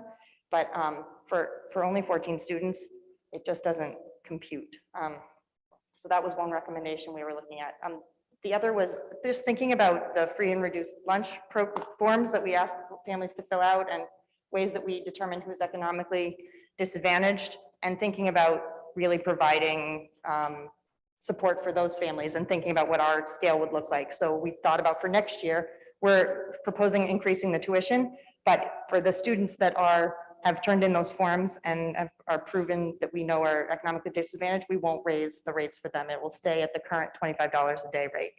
And then another thing, and this was a suggestion from the community, from a parent who is trying to help us think through getting, improving our seats, doing away with the 4-day option. Currently, we offer 2, 3, 4, or 5 days a week as an option. But again, if we're thinking in terms of seats and not in terms of students, there can't be, since we don't offer a 1-day option, you can't have a complete seat when you offer a 4-day option. So that makes a lot of sense. If there's 3-day Monday, Wednesday, Friday, you can add a student who's Tuesday, Thursday, and create a complete seat, where you can't do that with the 4-in-1. So that was great advice from the community. We propose making that change for next year, doing away with the 4-day option. And then the other are personnel changes. So I'm gonna leave that to you. Yeah, so our last two proposals here, and this is just sort of looking ahead to our FY23 budget picture. You've heard me speak on a number of occasions this year about the expanded level of responsibility and role and leadership role that Ms. Fidler-Carey has taken on this year. And I will say, as the person that leads the team that she's on, her work in leading the various components of the organization, the umbrella of the family and community engagement, has been invaluable to the district. It's been invaluable to me personally, frankly, and I'm tremendously grateful to her. But I also understand that as the role evolves, we've got to look at the staffing structure. And one of the ways we think that currently, you'll see on the next page where we have the wage scales, we have a system that's devised essentially by having a coordinator at each school who works a 5-hour shift, and then the rest of the staff that generally work a 4-hour shift. And what we're proposing is to have to essentially elevate one of those positions to a role that can help support Ms. Fidler-Carey's management and oversight of the program, which would be funded through the revolving fund. So it's not something that, from a budgetary perspective, it's something that we'll be able to absorb. And I think from a staffing structure, it'll just make tremendous amount more sense. And hopefully Megan will be willing to do this for much longer as a result of doing stuff that makes sense. So that's in there. And then finally, and this is a piece that as we get into our negotiations with our partners in the Medford Paraprofessional Association, and I've communicated to them that one of our goals in those discussions will be to establish what in other districts would be called surround care paraprofessionals. Essentially, it is taking creating a paraprofessional position that begins work later in the day, and then the responsibilities carry through the after-school program. We think that would be very beneficial to the district. We think it would be a wise investment. There are some complexities to it in making sure that we need our paraprofessional staff in the morning as well. And as we've discussed in the past, the workforce depletion challenges that have plagued after school have also had an impact on our paraprofessional ranks. And so we first and foremost need to make sure that all those positions are filled and that we have stability of staffing on that end. But we do think that it would be beneficial ultimately to look down the road toward that day-night split shift duties, so that we can have both a robust, and frankly, it's going to help us in the school day as well. So last page, these are just our wage scales. So we're looking at from the new position of the after-school care coordinator would be a salary position and a benefits eligible position. All the other positions that are on this chart are the same ones that you've seen previously, and the proposed, it says proposed FY22, which I apologize, that should say proposed FY23, but that constitutes a 2% increase across the board, with the exception of the high school positions. And it's not that we're trying to forget about them. It's just we raised their rate of pay ahead of the statutory increase in minimum wage. We raised it 6 months ahead of time last time, and we would anticipate this time raising it consistent with the statutory calendar, and so they would see an increase effective January 1st.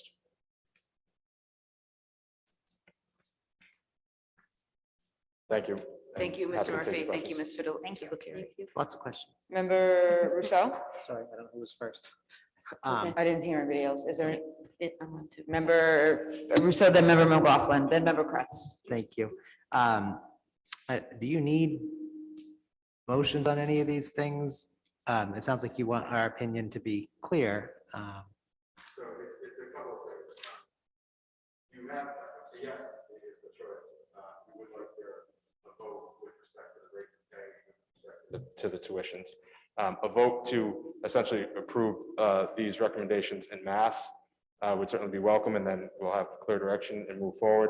I think the one sort of outstanding issue is our recommendation is to use the voucher program for one more year.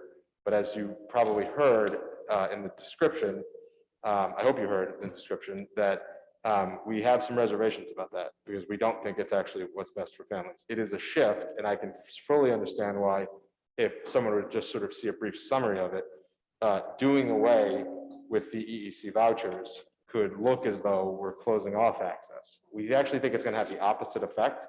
And so we're trying to be respectful with regard to the timing and the pace of that transition. But if we were to be on a polygraph as to when we think we should transition away from the vouchers, it would probably be on an accelerated timeline. Thank you. But that is, I think, ultimately up to the committee. Yes, I mean, just to put this EEC vouchers in context of Medford, he said we have 14 out of 400 students, that's 3.5%. If we had the correct percent adjusted for our economically disadvantaged students, we'd have 160 students, okay? We're at 40.5%, but we are only servicing 3.5% of our students. I cannot imagine a reason to delay. I would certainly vote for, patience is not my strong suit. And unless you told me that you felt that it would be, administratively just too much to figure out in this short order, I would certainly motion to do away with the voucher program effective the end of this current school year. We really can't do much worse from an equity perspective, serving 3.5% of our economically disadvantaged families when we have 40% of them. I just wanted to add one thing, Mr. Russo. So the 14 students who are on the vouchers, that's how many students in the total after-school pool have whose families have opted into the voucher program. There's a higher percentage of families who are designated as economically disadvantaged who are receiving the service.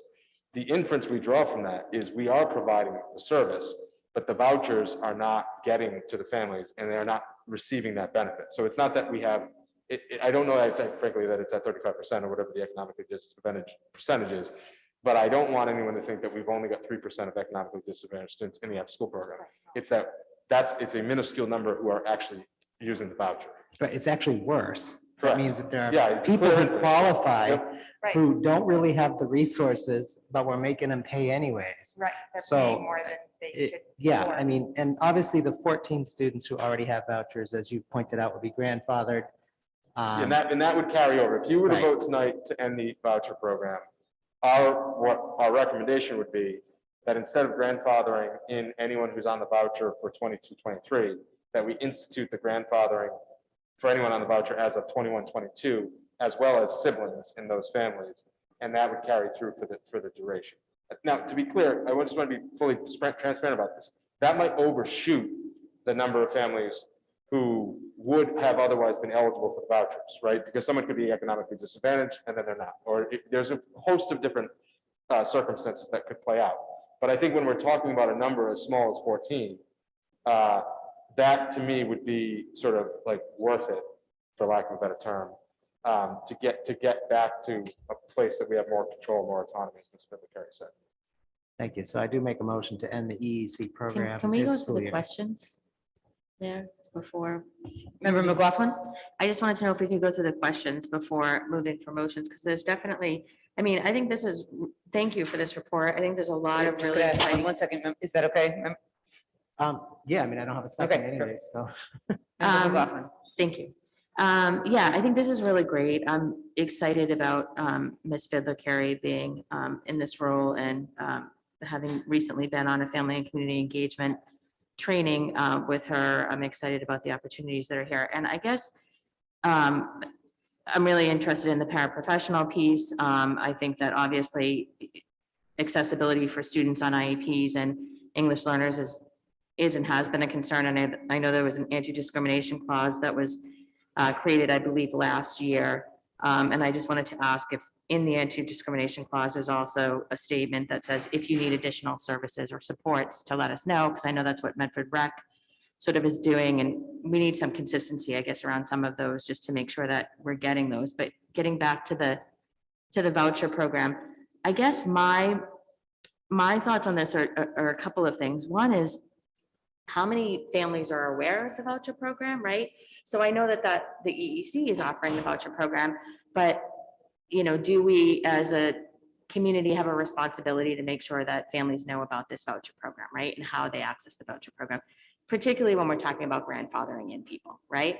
So I would be really reluctant to vote yes on, ending this right now and having the current folks grandfathered in, because I want to give people the opportunity to be grandfathered in and get these vouchers through perhaps some outreach or education to families about the availability of the vouchers. And I guess also because we don't have a clear delineation on what the hardship application that's going to be developed looks like, it's all kind of ambiguous. And I know that the intent here is really on point in terms of let's get rid of the bureaucracy and the paperwork and make sure that we're getting access to our students and really being there for them.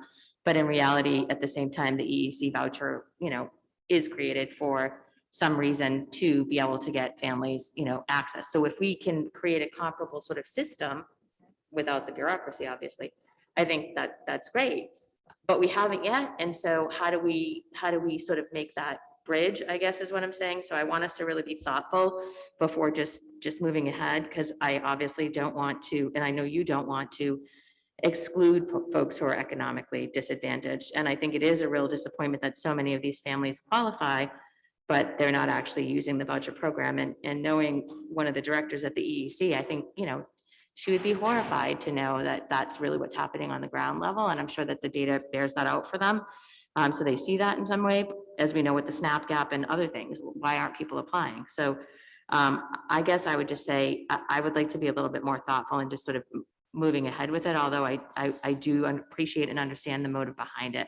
So I would just love to know, and again, what families want. So, whether it's the community engagement subcommittee or what, I don't know, but, what does the hardship application look like? How will it be developed and implemented with community input so that we're making sure that we're being thoughtful about this, but also really having an outreach program regarding the voucher program so that families know that they could be grandfathered in for the rest of their child's, stay if they're in fact eligible. So, Thank you. Thank you, Ms. McLaughlin. Your question about wanting to essentially double down on the communication to make sure that everyone who should be making that decision about whether to apply for vouchers and making an informed decision is the underlying basis for our formal recommendation to essentially use them for one more year. And so again, like that makes sense, and I think it's perfectly rational.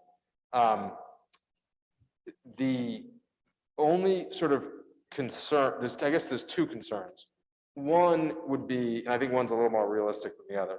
First, I'll use what I think is more realistic concern first.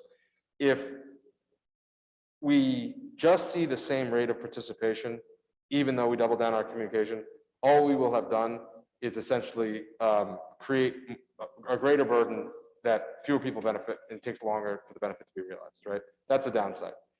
The other downside, honestly, and again, I don't really, but based on the numbers I've seen, I'm not particularly concerned about this, but I'm concerned enough where I feel like I have to mention it.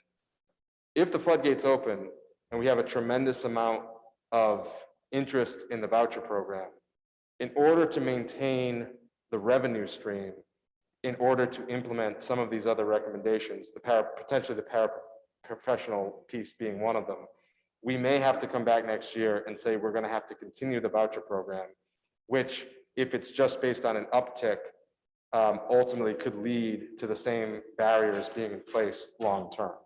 So that is a risk that I think has to be weighed. And I think ultimately it's up to the committee about which of these two risks you want us to exercise. Thank you. And does that make sense? Yeah. May I with a follow-up question to that? Chair, is the mayor? Mayor, may I follow up with a question? Yes, Member McLaughlin. Thank you. So thank you for that response. And I think that, there's a lot of, what ifs and ands, and I think that I would really like the data to drive the decision, as I know you all do, in the long run as well. And I guess, again, reaching out to hopefully the LPAC that's being created, the CPAC, other organizations and entities, MFN, others that can really even have a voucher, workshop program or something like that could, help families, I think could be really useful. And there was something else that you had said that I just wanted to follow up on. Oh, that was it. So, and the other question is, and I know you said other districts are doing this and have been doing this through your after-school network. Mhm. So the other question is, what happens if a family comes in with a voucher? Like, is it legal to say, well, we don't use those vouchers, we're gonna have to do this system through the vouchers? Like, how does that work? It is, there are programs that, and we have that right on our website right now, is that we accept vouchers from childcare circuit. That's our liaison that we use.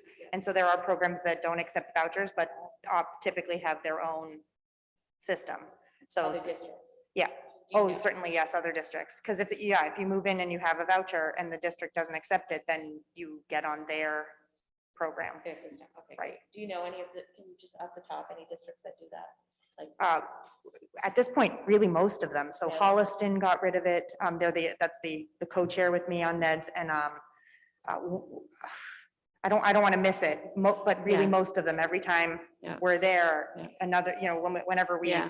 meet this topic, another district has gotten off of it. wow, okay, thank you. That sounds like EEC has some work to do. I know, I know. And you know what, actually, I've met with my liaison from EEC and her supervisor, and I've voiced all these concerns, and that's certainly not the first time they heard it. In fact, I guess 2 years ago, I wasn't part of this at this time, but Ned sent a letter collectively suggesting to the district, or to the department of how this could be done better for districts, Yeah. from that perspective. Thank you. Ms. McLaughlin, I think you did also ask about the hardship waiver piece. That would obviously have to be fleshed out.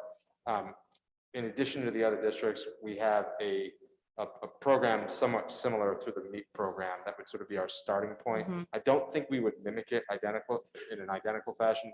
I think there are a few variables that distinguish the MEEP service from the after-school service that we would have to take into account. But we would certainly draw that up with a higher level of specificity.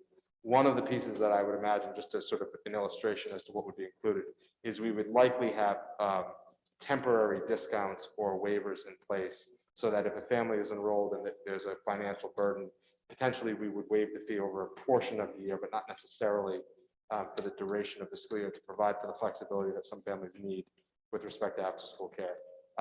That's just sort of one facet that we could potentially develop, and I think that we would have to develop for when the voucher system. Well, I don't think there's a strong argument, if EEC stays the same, to continuing the voucher program in perpetuity. I think that Yeah. we have to make a transition, or at least that's our view. And when that happens, we have to maintain equitable access too. And so we're going to have to ramp up our discount, or our system of our hardship application. And even in this proposal that we make tonight, there's a discount in that we would not, and we don't think we should, impose the modest rate increase on families that are direct certified as economically disadvantaged. And as I said, we think that tuition will ultimately have to go up in order to maintain competitiveness. And so you could sort of envision a world in which each year the administration is coming back to you, asking to raise the tuition to maintain the revenue to support the program, but either based on the data we can look at in the next year, increasing the discount or maintaining that rate of pay, rate of tuition, which would then sort of by definition expand the discount or increase the discount. And that's sort of the type of formula that we're looking at now. Yeah, the data will tell a lot. Thank you. Thank you. Member Kretz? Yes, thank you. Thank you for the report, and I think it's great, the proposal that you have here. I just had a question, because you're going to preclude the 4-day week option. Do we currently have families that are enrolled in that right now? We do have a few. I don't know the number off the top of my head, but it is very few. It's mostly people really need the full 5 days, or, just a couple days, the 2 or 3 day option works. So there aren't that many who need only 4, because at that point, either their kids love it and they sign up for all 5, or yeah. So I would be happy to look into that for you, just to see how many families that would affect. Yeah, I'm just curious, like, if we're gonna reach out to those families to just let them know that, in advance, these are gonna be some changes, and you can either drop down to 3 or increase to 5. Definitely. And then there's also the tuition, application for a discount if needed. Yeah, yeah. Yep, all right, thank you. Yes. Thank you. Member Graham? I would be in favor of shutting down the vouchers in, if you can tell us that you're confident that you can put a more equitable system in place before the start of the next school year? Is that what you're saying? Given the barriers that we're seeing and the lack of participation, I'm very confident that we could put something that's more equitable than the voucher system in place. I think can we put are we gonna hit the bullseye, hit the perfect system in place for hardship waivers? I think it's something we'll have to look at year in and year out. Look at what the access is, look at how the demographics of the after-school program compare to our overall population, and make a determination as to whether or not there are additional tweaks. But will we discount more than 14 families? Honestly, like my answer is yes. You know, and essentially the reason I'm hesitating, but ultimately I'm comfortable with this, is that we are running, our revenue in after-school program is very strong. We have a surplus. We will have to look at that year in and year out to determine whether or not we have to offer a greater discount based on families' circumstances. Because there are so many uncertainties and so many variables, I'm not comfortable going sort of further than the discount rate that we've discussed here tonight, because for just sort of automatically discounting because of economically disadvantaged, because I don't know what the cost of adding the surround care paraprofessionals is going to be. I don't know what it's going to take in order to truly expand seats and to staff up Megan's department the way we need to. And so with those uncertain variables, there's sort of only so far that I would be comfortable going from a financial perspective. But if the question is, will more families who are designated as economically disadvantaged have access to after-school program at a discounted rate? I think the answer is definitely yes, just based on the minuscule number of families that are using vouchers. And then the other good news is, since other districts in the NEDS program have done this years before us, we've got a lot of models to check with. So I've actually collected all of the different options that are used in different districts, and included in that list our MEP program and how we determine need. And so I can happily go back to them and say, what didn't work from what you put in place in the past, and is there any tweaking that you've done since you put this in place? But I think that from the list of different options that we've got, we will definitely be able to come up with something good for Medford. And the idea behind this surround care paraprofessional that you're seeking our approval to bargain about, I assume, is that we're creating a pool of workers who can provide support during part of the school day, but then explicitly for aftercare, and they would be part of the paraprofessionals union, which is not something our after-school staff are part of today. Is that correct? There are paraprofessionals who work in the after-school program, but it's not part of their paraprofessional duties. Okay, but like the folks who work after school, just after school, they are not part of the That is paraprofessionals. correct. They are. So we would be, creating, in addition to, I'm assuming that part of the process here is to bargain around things like health benefits, sick leave, all the things that are part of the para's contract would be. Not for all of the after-school staff, though. But for these folks, these surround care paras. Correct. So there would still be non-unit personnel who work at an hourly rate as after-school employees. There would still be paraprofessionals who work the normal school day hours. And then there would be a new classification of position within the paraprofessional unit that would work a modified set of hours that encompasses presumably the second portion of the school day and the after-school. Frankly, and this is something we'd have to negotiate, but like there could be a scenario in which a paraprofessional works a morning shift, leaves, and then comes back, but their total work a day encompasses the after-school program. That's something that we would need to negotiate. And I just want to be very clear, because I know community members and staff members are probably watching this discussion. Typically, this is a conversation that we would have with the paraprofessional union. Perhaps we would negotiate a new provision, a new classification. Perhaps we would not. Perhaps we would unilaterally create one. And then it would be brought to the school committee as part of an MOA, or even potentially as part of the budget, not necessarily the focus of the conversation here. This is a strategic priority of the districts that will require bargaining but has implications for the after-school program Yep. that we both need your approval on rates of pay and tuition for, and we know there's interest in the community. So as I said, I did communicate to the paraprofessional union that this would be discussed, and but the sequence is a little unorthodox. I just want to sort of spell that out for everyone. And your report doesn't talk about all the people on the wait list. So what I think, as you mentioned, the work that we did last year with the intention to create a more appealing rate of pay in an effort to expand seats did not exactly pan out because of what is happening, not just in Medford Public Schools, but literally everywhere in terms of the worker shortage. So that didn't pan out in terms of expansion of seats. And there's probably, I imagine if anyone looked at the agenda on the first day back from vacation, there's probably a lot of people really interested to know, are we expanding seats? Can we do it for real this time? Because they are still without the options that would be a better fit for their financial situation, their schedule, their families, and all those things. So how do we crack that nut? And do we think this is going to actually create space in the programs where there is a wait list?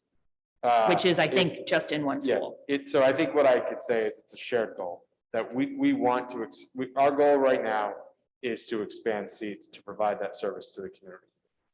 There's a scenario in which we decide it's not our goal because we don't think we're going to be able to do it, and there are other avenues that we could explore. That's not our position. Our position is we want to expand the seats. If the question is, are we going to be successful this time? I just want to be really honest. I thought we were going to be successful last time and we weren't. So what I can say is we're not just going to do the same thing over again and keep our fingers crossed. We're going to try these other things. My hope is that we're successful. And how will that impact the infamous upcoming lottery, which people are waiting with bated breath on, in terms of like, that's going to happen before we know that we have staff to expand the program, right? Yeah. So again, the lottery is for our open seats, and the open seats are typically mostly at the kindergarten level.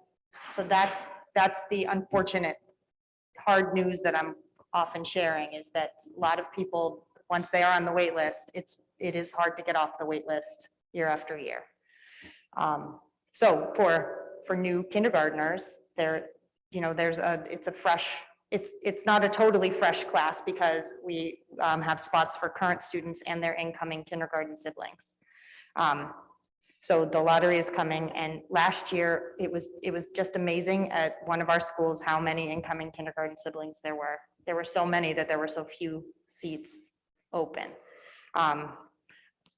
I don't know yet. We haven't asked families. We're asking them in 2 weeks about when who's committing for next year and who has siblings. So we'll have numbers of how many spots are available, and then we'll run the lottery, and then the lottery will take those seats first. And the other thing that I think I've mentioned to you in the past is this notion that like, once you're on the list, like that's your spot forever. Like there's, Right. like if you're, low down on the list, like basically hang it up for the next 6 years. Can you do some thinking around how to create a better system for the families who are on the wait list who? One thing that we could try is saying that you don't keep your space on the wait list from year to year, and the wait list stops and goes back into the lottery. That's done by some districts, not most. This is another conversation we have all the time with NEDs, multiple times a year. And what people have found to be most equitable and most comfortable for districts is to keep the spot on the wait list. Because as you kind of creep up, you've crept up. However, there is, a lottery is about chance. So if we did away with the wait list, then people might have a chance to move to a higher spot if they go through a lottery than the year to year. So that's something that, if directed, we could certainly explore. Yeah, I think I'm sensitive to the fact that there's lots of folks who move into the district and they're like forget about it. They don't Yeah. even have a chance. Yeah.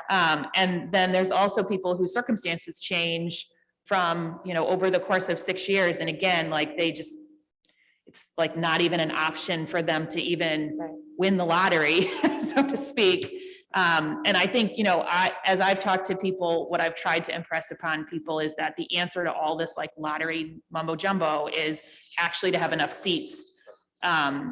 But I just don't expect us to be able to get there in 1 year.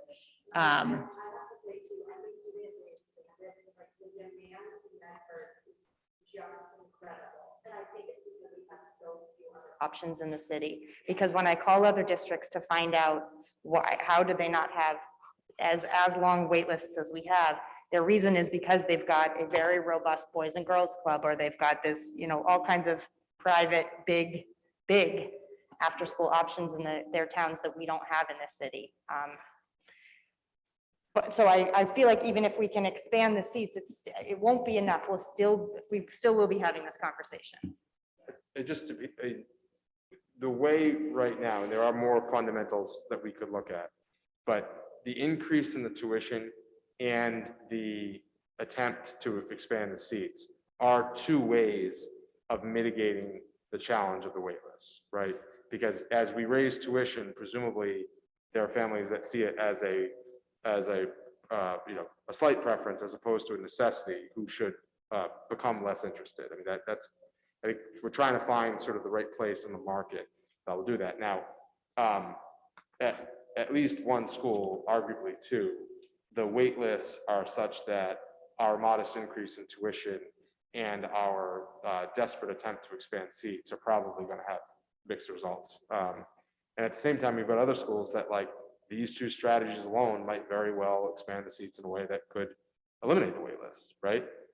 So in some ways, we're sort of a tale of two cities in that respect. And I think we have to just keep plugging at, for as long as this is our strategic goal, to expand the seats, to just keep chipping away at it. And I think we've talked in the past about how staffing is the constraint, it's not space. So if this like surrounding your parent like actually took hold and there were people interested, could we theoretically expand to the level of need, because space is not an issue. Like, we would solve the space problem. Yeah, if we were not held back by staffing. There may be some other hurdles we have to clear, but our issue is staffing, not space. That's a fair position. Fair Okay. statement. Okay. Thank you. Member Hayes, and then Member McLaughlin. Thank you. A couple of hopefully quick questions. One is, I feel like I remember this being discussed at a meeting, but I think it predated me. Talk about a sliding scale to increase the revenue from those who maybe could afford a little bit more, while still keeping it affordable for others. I feel like that's been discussed. Maybe there was a reason why it was dismissed. I don't know. And then I'll ask my other question. You can answer them both. Given that we were just talking about how limited, it is really difficult to find after-school care. Yeah. Before school, I'm sure, I know from experience, after-school care is very difficult to find. And given that, especially, it's hard to find anything affordable. Can we talk about, or has there been talk about, making sure that there are some seats available? I don't know at this point, I think you spoke earlier, but I'm not sure we talked about numbers of how many actual students there are from low income or economically disadvantaged families. And how are we making sure that not only it's affordable for them, but there are seats available for them, because it's going to be that much harder for them to find accessible, affordable childcare than for some other members of the community. Yeah, very good questions and very legitimate issues that we know families are facing. With respect to the sliding scale, this proposal tonight is a step in that direction, because we're instituting a discount, despite whatever implications there might be for vouchers. We're instituting a discount for anyone who's direct certified as economically disadvantaged or low income. I think. And I talked a little bit about sort of my concern around maintaining a healthy revenue stream, especially when we're potentially adding additional costs to the program and to the district. And I think this version of the sliding scale, a modest sliding scale, clearly, you're only tier 1 and tier 2, although with a hardship waiver, that could sort of expand it to some degree, is essentially how, that's as far as I am at the moment, comfortable going in terms of putting revenue at risk. Again, we have a healthy surplus. The fund, the revolving fund, finished FY21 with close to $800,000. That seems very robust, but as we talked about last year, we have to be prepared for a variety of circumstances that require us to maintain a robust revolving fund there.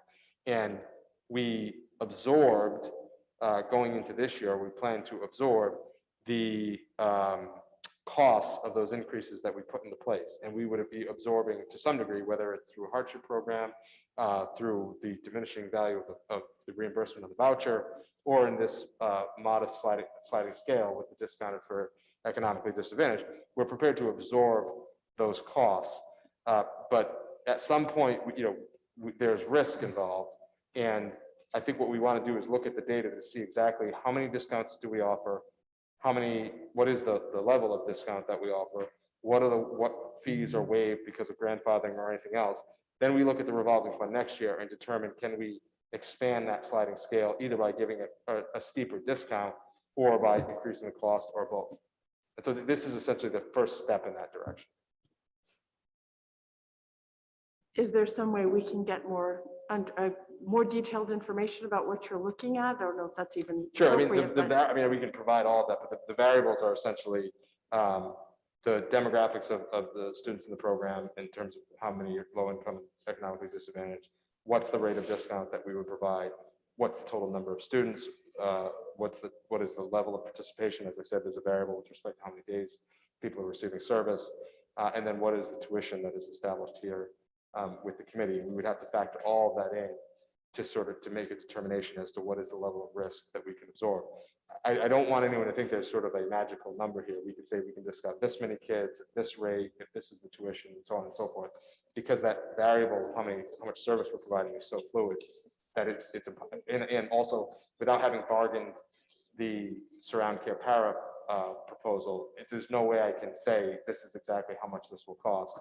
All I can sort of give you is the best counsel I can sort of muster with respect to how much risk we should take on. has there been consideration from the other end, looking at the data of how many people could afford more, so that maybe this modest, very modest increase could be more of an increase to people who could afford it more? It's a fair question. It's always much harder data to ascertain for a variety of reasons that sort of there's a sort of a way extension low income and economically disadvantaged. We don't have a sort of parallel system to determine like what is the capacity of needs. And so can we survey? Yes. And I think collecting that data over the next year could be helpful. But there's always going to be an issue with asking people how much they can afford. Although I'd argue a little bit that we did get that from the community. So last year we had a lot of very vocal community members, and that was one of the recommendations. And I think that came up in this body last year as well, thinking that was something to consider because the community was suggesting it. I don't think it's hard data. It's totally anecdotal, but it's anecdotal. And I have just to be really honest, like I am hesitant to draw sort of empirical conclusions based off of like a constituency coming forward and exercising their right to advocate, right? I don't know that is representative of the community. I don't. And it also may be representative of the community within a particular school community, but not necessarily reflected in the city of Medford. And so I have great hesitation or reservations about drawing disproportionate inferences from what I think is, firstly, very legitimate people expressing their own views and how it affects their families.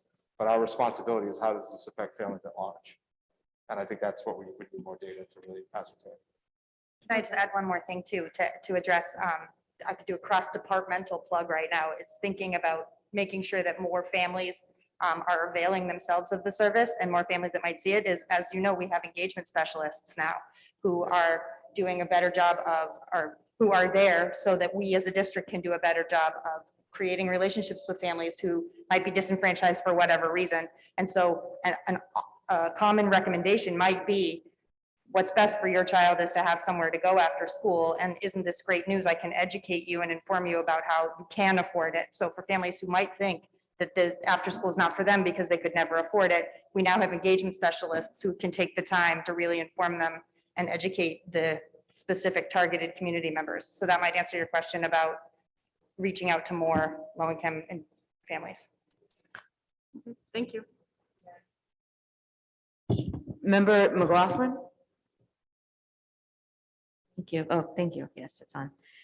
Thank you. And I just feel like you've obviously given a lot of thought to this, and there's a lot of comparative data around what other folks are doing, and your recommendation for waiting the year with the voucher program, your initial recommendation, I think, is important as we think about these families and how they are accessing. So I would ask that, you know, we go with your recommendation on that. And I think that you're being very thoughtful in the step-by-step process of it, which I'm encouraged to see, especially with the thinking about and wanting to know more about what the hardship application process will be and what that will look like.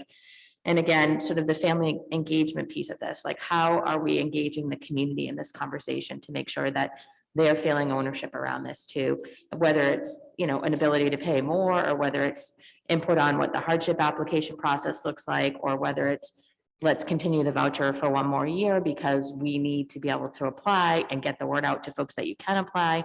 Because what I'm hearing from, I think what I'm hearing from Mr. Murphy is that the risk piece of it around, you know, just our hardship application may be more than with the voucher application because of the reimbursement process. So I think you guys are being really thoughtful about this, and I would like to take your recommendation that we wait on that, and I would like to make a motion that we approve the Mayor? cost rate. I believe I was in the middle of a motion when that was interrupted, so can I have the floor again? Member McLaughlin, thank you. Member Rousseau? Thank you. I made a motion to move the EEC up to 2021, 2022 school year. I don't know if there was anybody interested in the second. Can you just repeat that, please? Sure. The motion was to take the recommendation number 2 and change that to be the school year 2021, 2022. Second. Motion for approval by member Rousseau, seconded by member Graham. All those in favor? Aye. Aye. All those opposed? Paper passes. You opposed? Sure. May we have a roll call vote on that, please? I don't want to Yes. exclude families. Thank you. You don't want to exclude who? Can we do a roll call vote on that, please? Thank you. Member Graham? I'm Yes. sorry, Mayor, before we do, we just need clarity on exactly what the motion is. The motion is to discontinue the use of EEC vouchers subsequent to the 2021, 2022 school year. To get rid of the, yeah. So I just want to be clear. Is The the motion vouchers. solely on the issue of the vouchers? Yes. Yes. Okay, and then, but if regardless of what happens with this vote, we'll need a vote on everything else we Yeah. present. Okay, thank you. Member Graham? Yes. Member Kratz? Yes. Member McLaughlin? No. Member Musto? Oh, Member Hayes, excuse me, sorry. Yes. Member Musto? Member Rousseau, yes. Mayor Longoria? Yes, 6 in the affirmative, 1 in the negative. The paper passes. Can you just clarify? I think you did mention they would be grandfathered in. So was that included, the grandfathering in?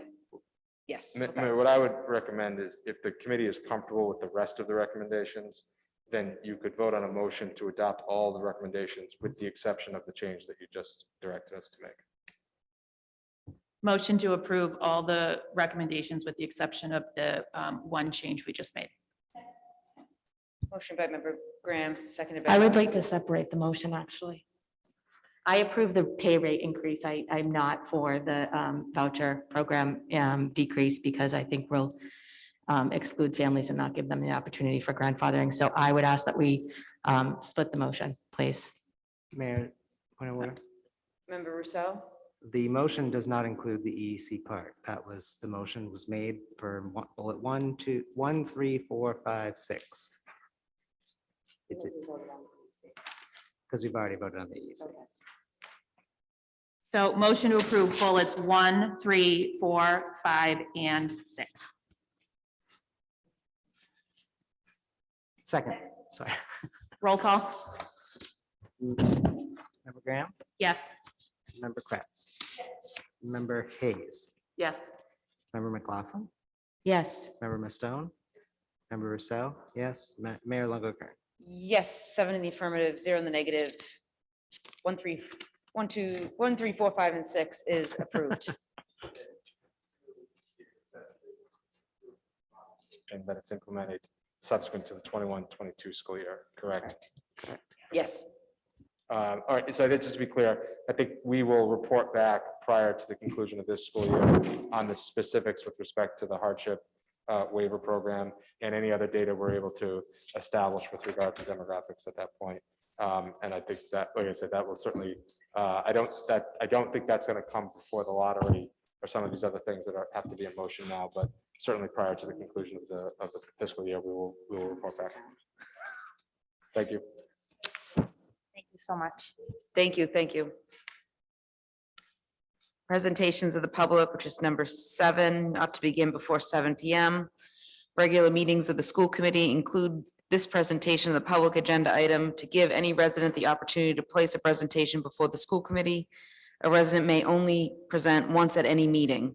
These presentations are an opportunity for the public to make a presentation to the committee, but are not an opportunity for dialogue with the committee. If one or more members of the committee wishes to have a conversation about the topic presented, a member may request that the item be added to a subsequent regular meeting.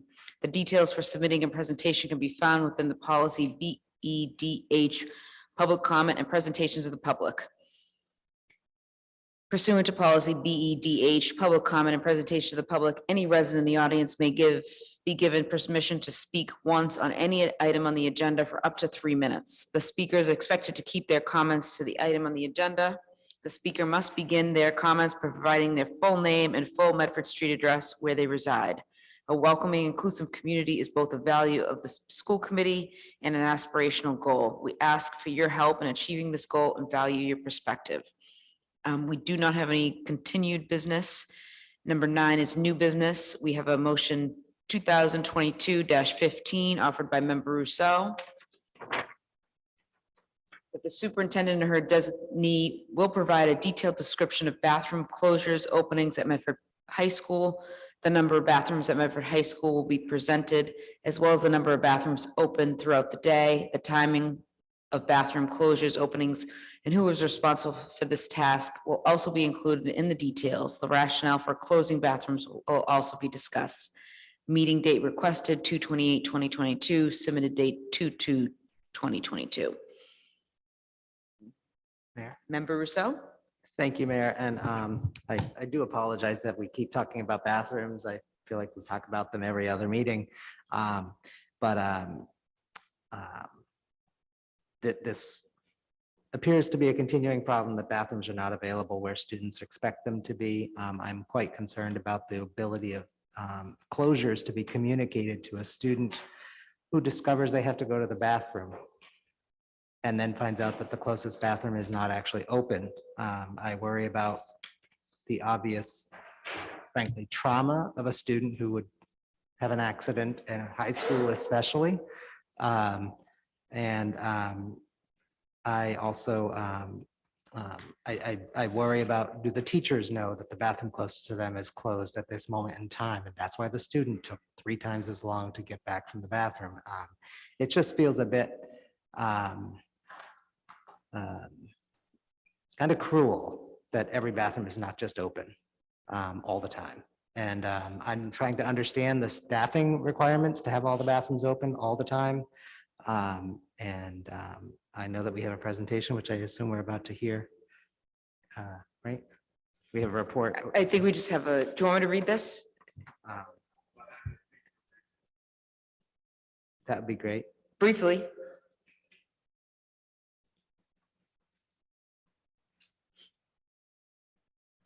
Thank you, Mayor. The committee received a memo regarding the rotation of restrooms that are open and closed at various points throughout the day. I hear Mr. Rousseau's point being the importance of communicating that so that there aren't issues of timeliness that are exacerbated by the current rotation. I think that's certainly something that we can do, and we can make sure that there's more robust communication on that front. But also, as referenced in the memo, as our lunchroom operations resume more normalcy in the coming weeks, days, potentially, we should be able to see more open. And so it's not going to be the case that every restroom in the building is open, because the building was built for 3 times as many students that currently are enrolled there, and some of the bathrooms are no longer functional as restrooms. But if we certainly can commit to more restrooms being open throughout the course of the day, and we'll report back as to the specifics and make sure that any type of schedule with regard to the closing, we can make sure that's communicated to staff and students. Thank you. I mean, I appreciate the memo. It's quite detailed, and I was quite impressed by that. I think it's also important to note that, you know, I gotta go pee is one scenario where you need a bathroom. We have students menstruating who have to find a nurse's office because we don't dispense these products in our bathrooms. It just seems like we have such a focus on social and emotional wellness, and to risk traumatizing a student at such a socially challenging time of their lives as high school. I guess do we need more custodians? What do we need that every bathroom, you know, I understand we have far more bathrooms for the building was built for far more students than we have, but we have not closed off whole wings of the building and consolidated the students. Students are spread out all over the place. And just as if we had 5,000 students, the bathrooms are near where the students will be. So the number of students and the number of bathrooms to me is not really a very valid argument. And we didn't, when it was built for 5,000 students or whatever the number was, there wasn't like, let's build 2 or 3 bathrooms right beside each other because there'll be so many kids. Yeah. So I guess I just want to know that we don't have kids who can't get to the bathroom. I don't believe that we do, but again, we can make sure that we're communicating in a more robust fashion as to exactly what the access is. And the problem should resolve to some degree because more are going to be open in the very near future. Again, they're open right now. I just want to be very clear for the community. It is not the case that we have a that we have a 650,000 square foot building and only 2 bathrooms that are open. That's not the case. I don't think you're suggesting it is, Mr. So. No. Like, could there be a time where a student has to walk longer than they otherwise would? At the moment, yes, but that's something we're going to work on both in terms of increased communication and increased access to make sure that restrooms are there. To the point about the size of the building and the students, no, we don't have them spread. We don't have them consolidated in particular areas, but that's both for instructional purposes and for security purposes. So. The real question is we need a better layout for a building is how you address this, but that might be a conversation for a different day. So that we don't have any issues around keeping the bathrooms cleaned, correct? I mean, it's a 650,000 square foot building, so it's a challenge to keep it clean. And I appreciate the hard work of our custodians who do everything that they can to make sure that's the case. And we're also balancing, if I may through the chair, and then Member Graham, I mean, security issues as well as the lack of monitors because of staffing issues, vaping issues. So I think the administration has a lot on their hands when it comes to the bathrooms. It's the only space for a student to maybe, yes. So I just wanted to point that out, that it's a balancing act, and we understand that, but Member Graham. So I actually talked to some students, and I want to make sure that there are bathrooms in the B building that are available, because what I hear from students is that those are the quote nice bathrooms and they are never open when students want to use them. And that could just be a timing issue of when these students happen to have science, but all students have science. So I think we need to make sure there are bathrooms available for them. I talk to students who I know to be very conscientious, and they say, you know, I don't go to the bathroom in certain classes because I know that the bathrooms near my classroom are really closed almost all the time, but it's not clear. And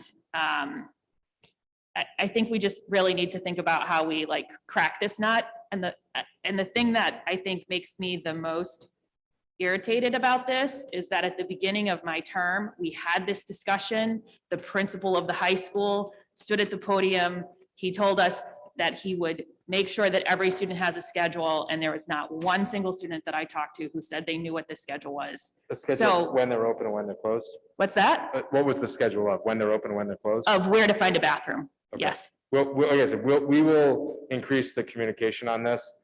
My guess is we'll have to very shortly update the communication on this because it's going to change as the lunch operations change. But I think the committee has been heard loud and clear that we need more communication and more access to restrooms, and we'll make sure that that's the case. Yeah, I would like to stop talking about whether the bathrooms are open or not, because I think the conversation we should be having is whether the bathrooms are suitable or not, and I look forward to that discussion as well. I just want to be good. There will be some in the building, this massive building, there will be some that are closed, okay? But I think what we need to get away from is the rotation. I don't know, but my guess is the students are having class, that the science, I don't actually think it is the science class. I think that's not what was reported to me, but there are classes that the bathrooms in that area are closed because the bathrooms by the cafeteria are open. Yes. Which is probably great if you're eating lunch and not so great if you're on the other lunch and in class down by the closed bathrooms. That's the rotation that's going to end, and we'll make sure that we have communication that articulates exactly what the schedules are, if schedules are necessary. Yeah, the students that I talked to definitely said the problem is worse at lunch, so hopefully that change will help. And then there was a student who also told me that she was headed to a bathroom that was open and she was kicked out because the bathroom was going to be closed, and she was sent off in search of another bathroom. So if there's students actively trying to use the bathroom, I would just ask that we hold off on closing the bathroom for I 5 think it minutes should be the takes. same as voting. If you're in line, you should get in. I think it seems really reasonable, so if we could do that, that would be great. Okay, thank you. Thank you. Thank you, Mr. Murphy. We do not have any reports requested. So next up is number 11, which is our condolences. The Medford School Committee extends its sincere condolences to the family of Lorraine Miller, aunt to Medford High School Resource Officer Richard Ziobro. The Medford School Committee extends its sincere condolences to the family of Louis F. Bendice Jr., father to former DARE officer Robin Doherty. The Medford School Committee extends its sincere condolences to the family of Lisa Bouchard Layton, who is an active volunteer at the former Dame and Missatuck Elementary Schools. The Medford School Committee extends its sincere condolences to the family of Michael F. Antonelli, a former social studies teacher at Medford High School. And the Medford School Committee extends its sincere condolences to the family of Mr. Richard A. McDonald, father-in-law of Assistant Superintendent of Secondary Education, Dr. Peter J. Cushing. If we all may rise to take a moment of silence.